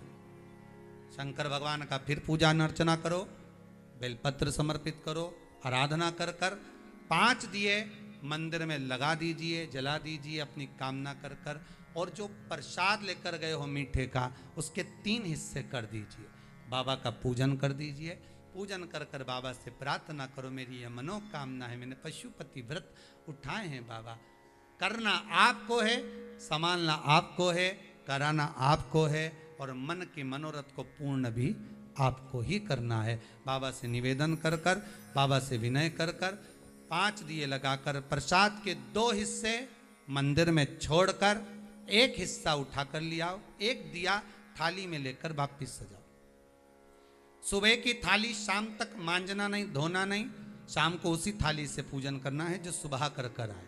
शाम को वही थाली घर पर वापिस लाइए।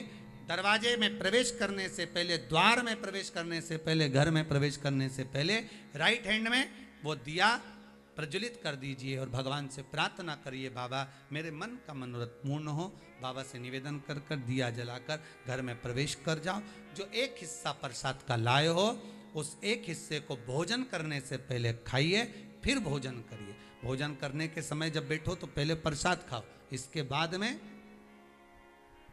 फिर भोजन करिए। 1 टाइम फलाहार करो, 1 टाइम भोजन करो, तुम्हारी मर्जी पड़े दिन भर चलो, कौन मना करे, पर व्रत का नियम पूर्ण करिए। व्रत का नियम 5 व्रत पूर्ण हो जाएं, 5वें दिन जब विराम हो, कोई उद्यापन नहीं, केवल श्रीफल लीजिए, उस पर कुछ दक्षिणा रखकर 108 या तो बेलपत्र या 108 चावल के दाने या 108 गेहूं के दाने या 108 जो मूंग के दाने, जो आपकी मर्जी पड़े वो भगवान शंकर को समर्पित करिए।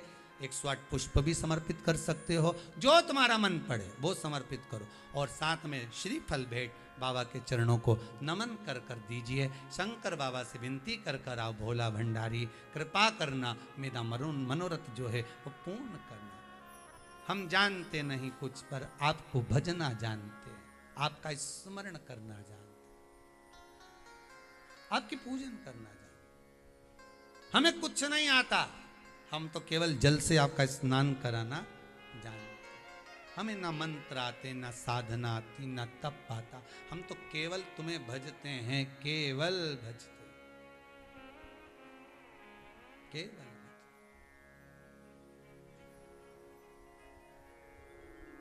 उसके सिवाय हमें कुछ नहीं आता। हम केवल तेरा स्मरण करना जानते।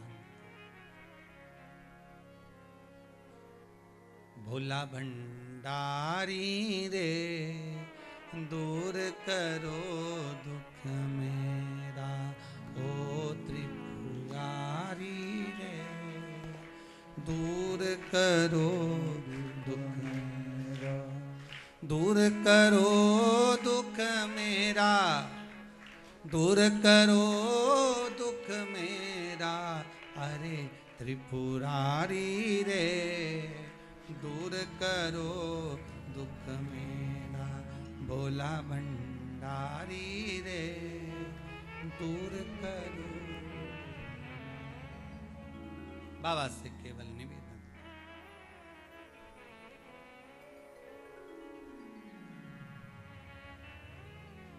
वो कहते ना, प्रभु अपने दर से अब तो न टालो, हे प्रभु अपने दर से अब हमें न टालिए। प्रभु अपने दर से अब तो न टालो, गिरा जा रहा हूँ उठा लो, उठा। प्रभु अपने दर से खाली न जाता कोई। सब बोलिए, जितने आस्था पर कथा सुन रहे हो फेसबुक पर, खाली न जाता कोई दर से तुम्हारे, खाली न जाता कोई दर से तुम्हारे, मैं भी खड़ा हूँ नन्ही बाहें पसारी, मैं भी खड़ी हूँ नन्ही बाहें पसारी, अपने हृदय से लगा लो गिरा जा रहा हूँ, उठा लो भोले अपने दर से, अब तो न टालो, गिरा जा रहा हूँ, उठा लो। हे शंकर त्रिलोकी के नाथ त्रिकालदर्शी कैलाशी अविनाशी, हे शंभु, हे ओघड़ी, हे दयालु, हे दातार, तू तो मेरे सामने है। अगर तू मुझे गिरता हुआ देखेगा तो दुनिया क्या कहेगी। इतना विश्वास किया इसने शंकर पर, इतना भरोसा किया इसने शिव पर। हमारा कुछ न बिगड़ेगा, तुम्हारी शान जाएगी, पकड़ लो हाथ त्रिपुरारी, नहीं तो डूब जा। हमारा क्या बिगड़ने वाला है। तुमने इतने प्रेम से कथा सुनी आस्था चैनल पर, श्रावण का पूरा महीना सुनी। ये जजमानों को धन्यवाद देना कि उन लोगों ने आस्था चैनल पर कथा करवाकर आपको सुनवा दी। बार बार धन्यवाद देना, कितने प्रेम से सुनी है। धन्यवाद सारे जजमानों को जिन्होंने अभी तक कथा करवाई, उनको भी, और जो आगे करवा रहे हैं उनको भी। सबको साधुवाद है, धन्यवाद है कि आस्था चैनल के माध्यम से यह कथा घर घर तक पहुंचा दी। घर घर तक शंकर का विश्वास आपके हृदय में जाकर बैठ गया। अब यह कथा तो आपने सुन ली, विश्वास किस पर करा? शिव पर। सियोर वाला महाराज पे विश्वास मत कर जो जी, शंकर पर विश्वास करो, पुराण पर विश्वास करो, शिव पर विश्वास करो। उसके हो जाओ। और मान लो अगर आपने सियोर वाला महाराज का मुख से सुनी भी, तो आप लोगों ने कई लोगों ने विचार भी करा, हमने तो सियोर वाला महाराज का मुंह से सुनी थी। और अगर काम नहीं हो तो फिर के सियोर वाला महाराज तो चिल्ला चिल्ला के बोल रहा था टीवी पे, तो इसमें सियोर वाला महाराज का कुछ जाएगा? अरे बोलो तो सही, जाएगा किसका? वो जो कैलाश पे बैठा है, वो जो घट घट में बैठा है, वो श्वास श्वास में बैठा है। मेरा क्या जाए?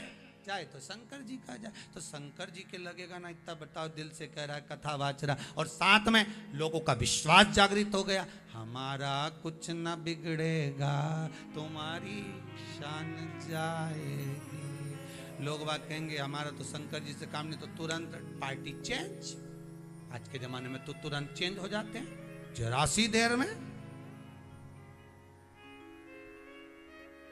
भरोसा शिव पर रखना, विश्वास मेरे काल अधिपति महाकाल पर रखना, भरोसा मेरे विश्वनाथ पर रखना।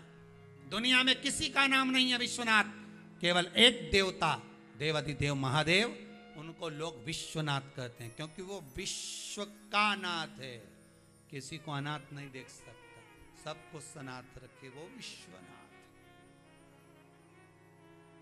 भरोसा उस पर रखिए, विश्वास उस पर रखिए, दृढ़ता उस पर रखिए। क्यों ना करेगा?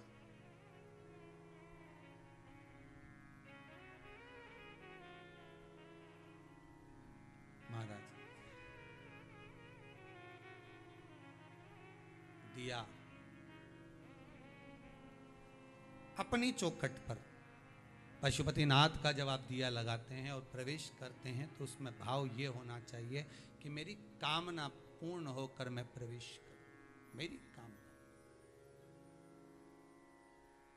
तेरा ही दिया मैंने खाया पिया है, तेरा शुक्रिया, तेरा शुक्रिया। बड़ी बड़ी कृपा तूने करी है सब, बड़ी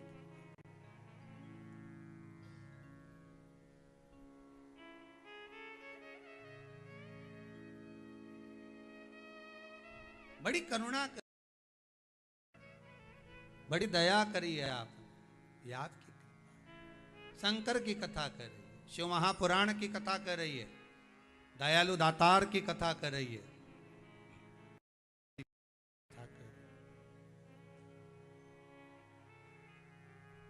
चौखट पर सिर झुका देना फल की प्राप्ति।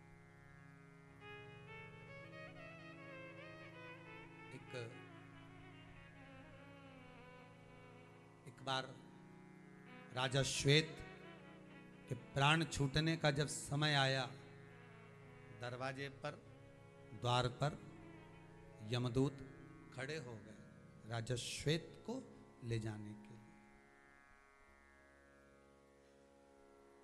पर द्वारपाल जो खड़े थे ना दरवाजे पर, वो उनको देखकर मुस्कुरा रहे थे, उनको देखकर हंस रहे थे।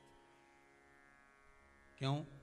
क्योंकि दरवाजे पर जो राजा श्वेत के लिए यमदूत आए हैं, उनको देखकर इसलिए मुस्कुरा रहे थे कि वो अंदर पूजन में लगा हुआ है, स्मरण में लगा है। भले आप दरवाजे पर खड़े रहो, भले आप द्वार पर खड़े रहो, पर अंदर तो आप प्रवेश नहीं कर सकते, अंदर जा नहीं सकते। बहुत बहुत सुंदर बात है महाराज, बहुत अच्छे चरित्र का वर्णन है धेनु मानस के अंदर। गीता प्रेस गोरखपुर की गौ अंक कल्याण का कभी मौका मिले तो अवश्य पढ़ना। गीता प्रेस गोरखपुर का कल्याण का गौ अंक पढ़ना। उसमें लिखा है कि घर में कितने भी दोष हों, केवल एक गौ माता को घर के अंदर प्रवेश करा देने पर सारे दोष अपने आप समाप्त हो जाते हैं। घर की चौखट में अंदर गौ माता का प्रवेश जब होता है, सारे दोष अपने आप समाप्त हो जाते हैं। एक एक दोष को समाप्त करने की जरूरत नहीं पड़ती, गौ माता प्रवेश करी और दोष समाप्त। गौ माता प्रवेश करी और दोष समाप्त। पर गुरुजी अब हम रहने लगे तो क्या गाय का प्रवेश कैसे कराएं? तो निवेदन है, नया मकान, नया भवन, ब्राह्मण आपके यहाँ पूजन करने आए, वास्तु पूजन कराएं। उससे पहले जब वास्तु पूजन प्रारंभ हो, उससे पहले एक बार गौ माता को आपके नए मकान में, नए हॉल में या दरवाजे से अंदर एक बार उसको प्रवेश दे दो, एक बार उसको अंदर प्रवेश दे दिया जाए। जब वो अंदर जाए, एक बार गौ माता को अंदर प्रवेश दिया जाए। 33 कोटि देवता उस गौ माता के अंदर विराजमान, 33 कोटि।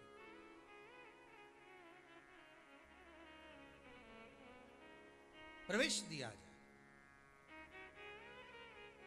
आपको कहा था, ध्यान में होगा शायद, कि शंकर के मंदिर में जब आप जल का पात्र लेकर जाते हैं, जल का पात्र लेकर शंकर जी को समर्पित करते हैं, तो जब आप जल का पात्र शिव को समर्पित करते हो तो खाली लेकर ना आकर उसमें 2 बूंद भले बाबा के चरणारविंद का चरणामृत हो, भले 2 बूंद जल हो, पर उसमें होना चाहिए शिव का प्रसाद। उस जल को भले द्वार पर, घर पर, सब जगह सर्वस्व उसको छीट दिया जाए, पर वो जल हो।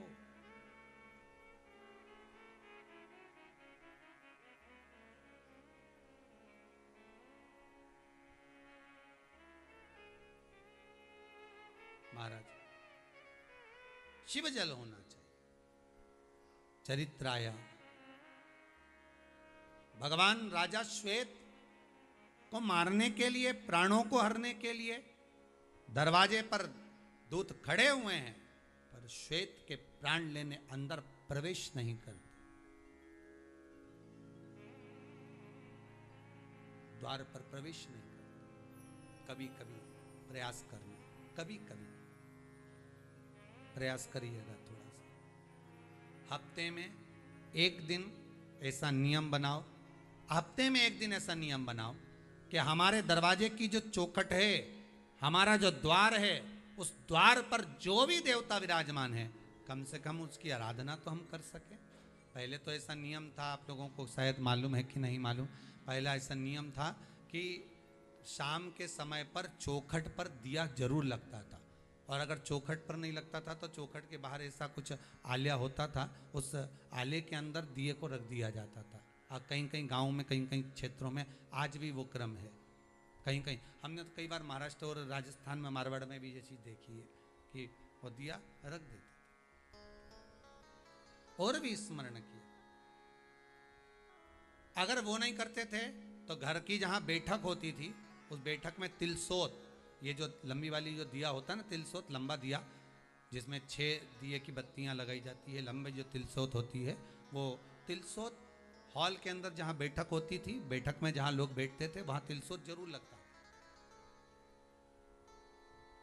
आजकल तिलसोत कब लगती है? केवल दिवाली के टाइम पर शास्त्र की रीति कहती है प्रतिदिन जहां बैठक है, जहां आप बैठ रहे हैं, जहां आप कुछ कमा रहे हैं, जिस जगह पर बैठकर संसार के लोगों से आप वार्तालाप कर रहे हैं, कुछ इनकम आपकी वहां हो रही है, स्त्रोत जहां बढ़ रहा है, वहां तिलसोत को अवश्य लगाना चाहिए। तिलसोत होती है लंबी, नीचे से उसमें एक रखने का होता है, उसके ऊपर एक मोटी सी डंडी लगी होती है, डंडी के ऊपर इतना बड़ा एक दिए जैसा लगा रहता है, उसके अंदर 6 फलके होती हैं जिसमें बत्तियां लगी रहती है, वो तिलसोत कहलाता है, वो रखना चाहिए। पहले नियम था दरवाजे पर दीप लगाने का, वो समाप्त हो गया। बीच में नियम था दरवाजे की चौखट पर कंकु चावल लगाने का, कंकु चावल।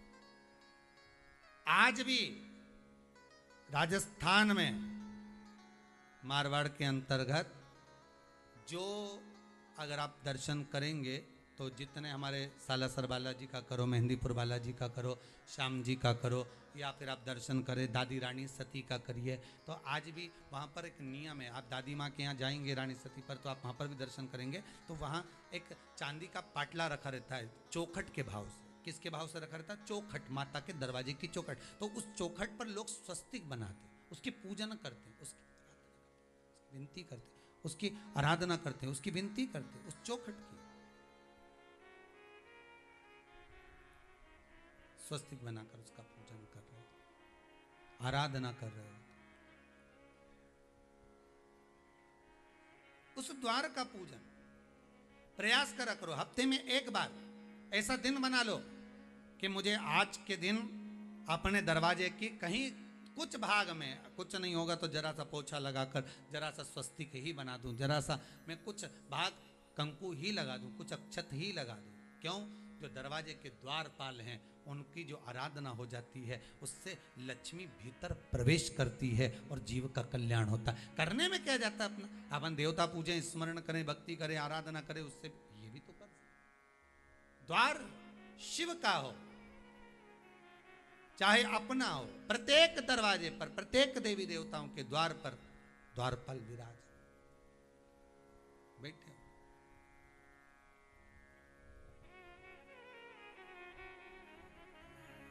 तूने ऐसा डमरू बजाया, तूने ऐसा डमरू बजाया, मेरा मन हर लिया, ओ भोलेनाथ मेरा मन हर लिया, ओ भोलेनाथ दिल तुझको दिया, ओ भोलेनाथ दिल तुझको दिया, ओ भोलेनाथ मेरे ओ भोलेनाथ, ओ भोलेनाथ मेरे ओ भोलेनाथ, ओ भोलेनाथ मेरे ओ भोलेनाथ,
तो बैठे थे गंगा किनारे, मैं तो बैठी थी गंगा किनारे, मैं तो बैठी थी गंगा किनारे, मैं तो बैठी थी गंगा किनारे, मैं तो बैठी थी गंगा किनारे, मैं तो बैठी थी गंगा किनारे।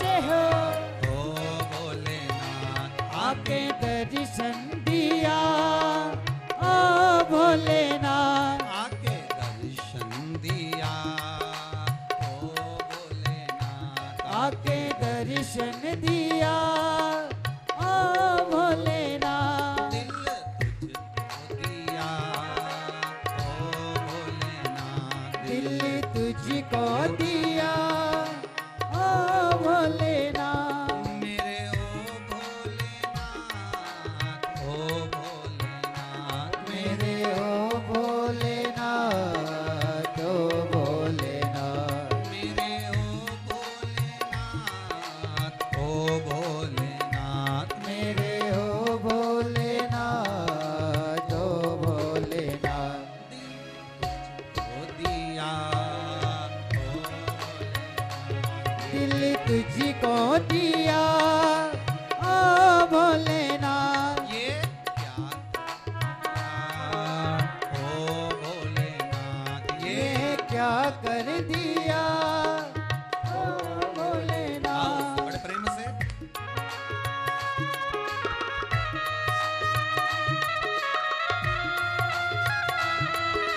हरि बोल।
तेरे चरणों में ध्यान लगाया,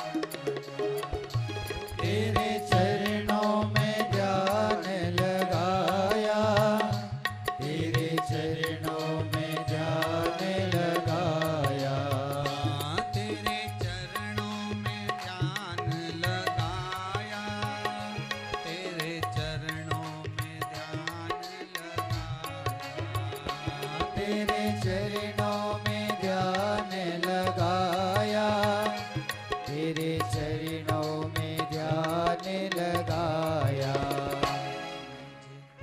बना लिया, ओ भोलेनाथ मुझे अपना लिया, ओ भोलेनाथ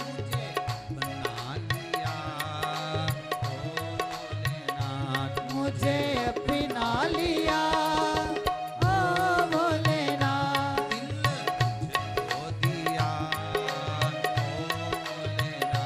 दिल तुझको दिया, ओ भोलेनाथ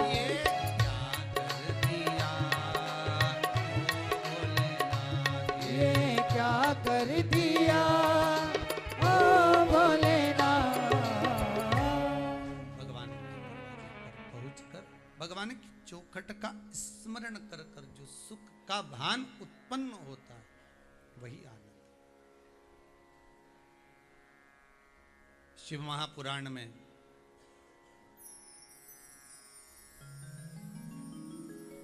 ध्यान दीजिएगा जरा, शिवरात्रि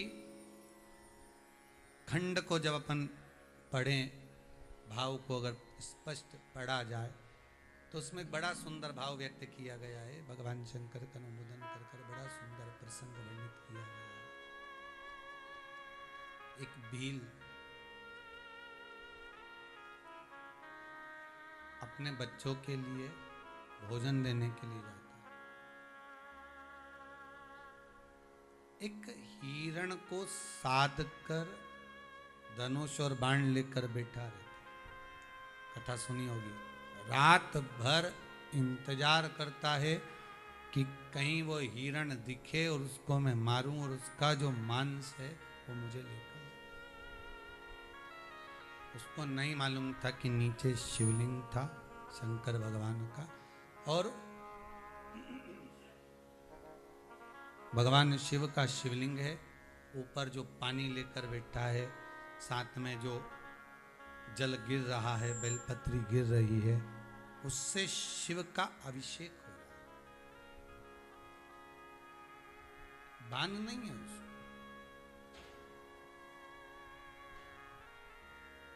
अच्छा, जल तो चढ़ गया, जल समर्पित भी हो गया। बेलपत्री का वृक्ष था, बेलपत्री नीचे गिर रही थी, वो भी शिव को मिल गई, वो भी भगवान शंकर को प्राप्त हो गई। पर एक भाव उसी बेलपत्र के वृक्ष पर, आप कभी अगर बेलपत्री को पाते हैं, बेलपत्री को अगर आपने खाया है, आपने स्मरण किया होगा, तो बेलपत्री को जब आप खाते हैं रोग मुक्ति के लिए, तो उसको जब छोटी सी बेलपत्र को चबा चबा कर खाते हैं तो शुरू में तौरी लगती है, उसके बाद थोड़ा सा मिठासपन लगता है, फिर जीवान पर छारपन लगता है थोड़ा। बेलपत्र का जब वृक्ष है, उसकी जो पत्ती गिर रही है, उस पत्ती के साथ में कुछ रस तत्व भी शिव को समर्पित हो रहा है। वही रस तत्व, उसी को बेलपत्री की पत्ती के ही रस तत्व को मधु कहा गया। वो रस तत्व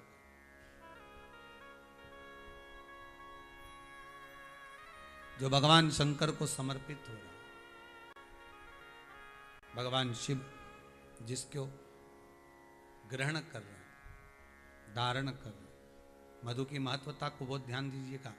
किस किस चीज के लिए मधु चढ़ता है शिव जी पर? शंकर को अगर अपन शहद चढ़ाते हैं तो किस चीज के लिए चढ़ता है, किस कार्य के लिए चढ़ता है?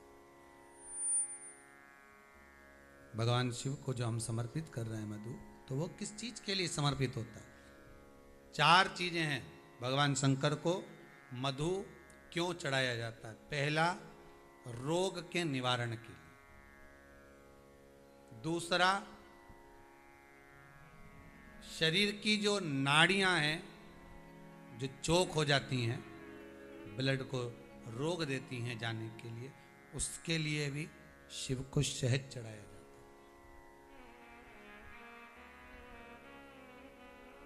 तीसरा, नयनों को शिव के चरणारविंद में स्थिर करने के लिए, नयन रोग का निवारण करने के लिए भी शिव को शहद चढ़ाया जाता है। चौथा,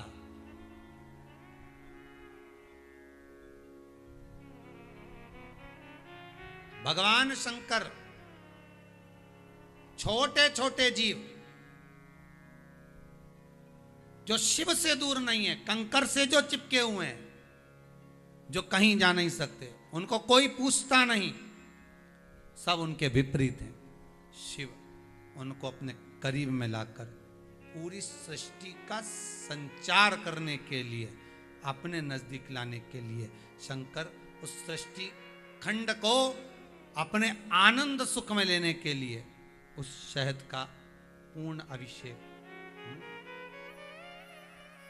शहद मधु इसलिए चढ़ाया संपूर्ण विश्व कल्याण के लिए। अकाल मृत्यु वो मरे, जो काम करे चंडाल का, काल उसका क्या बिगाड़े, जो भक्त हो महाकाल। शिव की उपासना। अरे भाई, यहां तक संवाद है, यहां तक वर्णन किया जाता है कि बच्चा जन्म लेता है, जन्म लेने के बाद वो लिंगायत संप्रदाय में पहले भी कहा, आज फिर कहते हैं, अपन अपने गले में रुद्राक्ष की माला पहनते हैं, तुलसी की माला पहनते हैं, पर जो शिवलिंग की लिंगायत जो संप्रदाय है, जो केवल शिवलिंग की आराधना करती है, इसके सिवाय किसी की आराधना नहीं। लिंगायत संप्रदाय के अंतर्गत वो लोग रुद्राक्ष और ये सब चीज अलग बात, वो एक डिब्बी के अंदर चांदी की डिब्बी में शिवलिंग रखते हैं, शिवलिंग को पैक कर कर अपने गले में धारण करते हैं। लिंगायत संप्रदाय में, कि बड़ी भारी संप्रदाय में, लिंगायत संप्रदाय के किसी संप्रदाय जिसके अंतर्गत जन्म लिया बच्चा यदि गुरु मंत्र नहीं लेता तो मां उस बच्चे को दूध तक नहीं पिलाती जब तक गुरु मंत्र नहीं होता। शंकर के उपासक ऐसे भी, फिर गुरु जी को बुलाया जाता है, उसके कानों में शिव मंत्र दिया जाता है, शंकर का मंत्र देकर फिर उसको माँ दूध पिलाती कि ये शिव का हो गया, अब मेरा नहीं शंकर का है। अब रोग होगा तो शिव देखेगा, बीमार होगा शंकर देखेगा, कुछ भी तकलीफ होगी शिव जाने, हमने इसको शंकर को दे दिया, मंत्र हो गया। मतलब स्कूल में एडमिशन हो गया, स्कूल में एडमिशन हो गया, मंत्र। और अब आप में से कितने लोग हैं जिनका बच्चा जन्म लेता होगा तो उसको गुरु मंत्र दिया जाता होगा, किसी गुरु जी को बुलाकर कहा जाता होगा कि इसके कानों में भगवान शिव का मंत्र दे दीजिए, राम नाम कृष्ण नाम कुछ तो दो, जन्म लिया है उसने, संसार सागर में आया है, कोई ऐसा मंत्र दे दो कि बच्चा बीमार ना पड़े, कोई ऐसा मंत्र दे दो कि आगे चलकर इसकी उन्नति होती रहे। तो वो जन्म के समय पर जो दिया गया मंत्र है लिंगायत संप्रदाय में, शिव का स्मरण। और मेरी माताओं से निवेदन है, आपके यहाँ कोई बच्चा जब जन्म ले, कोई अगर गुरु ना आ सके, कोई संत ना आ सके, तो मेरी माताओं से निवेदन है, आप भी उस बच्चे की पहली गुरु हो, आप भी अपने बच्चे के कान में कम से कम ओम नमः शिवाय, श्री शिवाय नमस्तुभ्यम, राम कृष्ण कह तो सकते हो, आप भी तो गुरु हो, आप भी तो उसके कानों में कह सकते हो शंकर का मंत्र, आप भी तो जन्म लिए बच्चे के कानों में कह सकते हो शिव का नाम। माता भी तो प्रथम गुरु है, प्रथम गुरु माँ, द्वितीय गुरु पिता, तृतीय गुरु शिक्षक, चौथा गुरु सतगुरु, 4 गुरु में से पहले नंबर पर माँ ही तो प्रथम गुरु है, आप भी तो कह सकते हो। फिर हमारे यहाँ एक लेखनी बात है, बहुत सुंदर बात, हिंदू धर्म के देखिए नियम कितने सुंदर थे वो देखिए। फिर दूसरे नंबर पर आया क्या, जब बच्चा अन्नप्राशन पर आता है, कुछ ग्रहण करता है, तो भी शिव पर समर्पित किया गया शहद जो नर्मदेश्वर शंकर पर चढ़ा हो, उस शहद को जीवान पर चटाया जाता है। अब आज के जमाने में अन्नप्राशन में खीर चटा देते हैं, और वो भी भगवान को भोग लगाई नहीं, बस बनाई, चांदी की कटोरी मिलाए, चम्मच से चटाई। अब तुमने उसको अच्छे संस्कार देकर शहद नहीं चटाया, तो वो भी जिस दिन उसकी शादी हो, देख लेना वो एक दूसरे को खिलाए, पर अपनी माता और पिता को खवाए क्या चम्मच से, तुम देख। अच्छा, वो जो भोजन लगाने वाले वो वेटर होते हैं ना, वो भी समझदार होते हैं, उन दोनों की कुर्सी ऐसी सामने रखे, बाकी ये सब नहीं, लड़की वाला इधर ने लड़के वाला इधर, ने सास ससुर ने दोनों के इनंग उनंग बिठा दे, मौसा मौसी काका बुआ फूफा सब उधर बैठो, और इनके पास कोई नहीं बैठेगा, और इनके पास तो इनका दोस्त ही बैठे इधर, इसकी सहेली बैठे इधर, और दोनों कोनी मार मार के खिलाओ खिला खिला, हम तो खिला।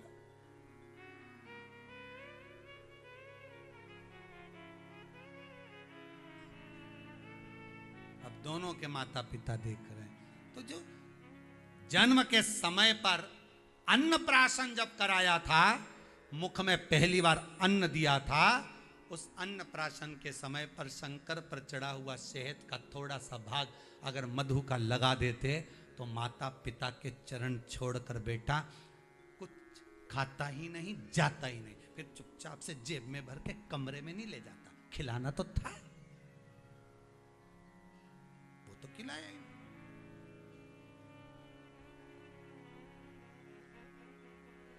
शहद, मधु सुख प्रदान करने वाला, रोग मिटाने वाला, आरोग्यता देने वाला, आरोग्य सुख देने वाला, ऐसा भगवान शिव का सुंदर आनंदमय चरित्र। शिव महापुराण पंचामृत शिव महापुराण की कथा चल रही है, जिसमें मधुता का भाव कहा गया।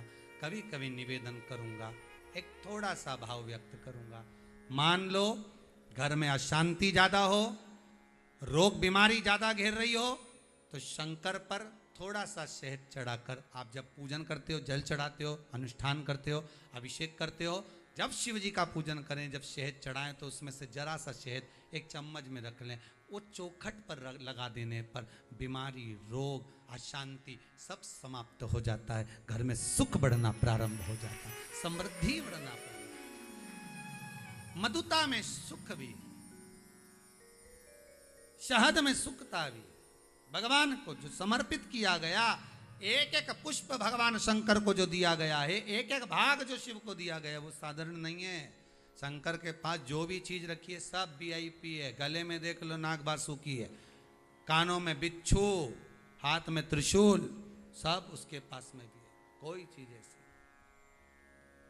कल कथा में प्रवेश करते हुए प्रेम से आनंद से पहुंचेंगे घी की ओर, घृत की ओर पहुंचेंगे। शंकर जी को घी क्यों चढ़ता है, शंकर भगवान को घृत का अभिषेक में प्रयोग क्यों किया जाता है, घृत काय का होना चाहिए, उसका कलर कैसा होना चाहिए, शिव को जब चढ़ाया जाए तो किस भाव से समर्पित करा जाए, कल की कथा में पंचामृत शिव महापुराण में प्रवेश करेंगे। आज की कथा को यहाँ विराम की ओर लेते हैं।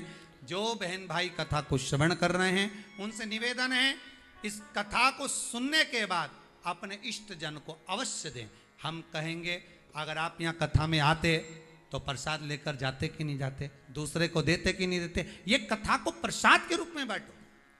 शिव महापुराण की कथा जो कुबेरेश्वर धाम से आस्था चैनल पर, फेसबुक, यूट्यूब पर आप श्रवण कर रहे हैं, चैनल को सब्सक्राइब कर इसको प्रसाद के रूप में बांटिए, इसको दीजिए प्रसाद के रूप में कि शंकर की कथा जरूर सुनो। शिव महापुराण को अपने जीवन में उतारो, वो पुराण को अपने हृदय में उतार कर रखो जो जीवन का सुख देगी। सारे साधन यही रह जाना है, अंत समय में केवल शिव ही साथ निभाना है। वो शंकर का अनुमोदन करते हुए चलिए। आज की कथा को यहाँ विराम देते हैं। भाव भक्ति से आनंद के साथ सभी को हर हर महादेव हर। जय जय श्री राधे। सभी भक्तों को हर हर महादेव। साधर जैसे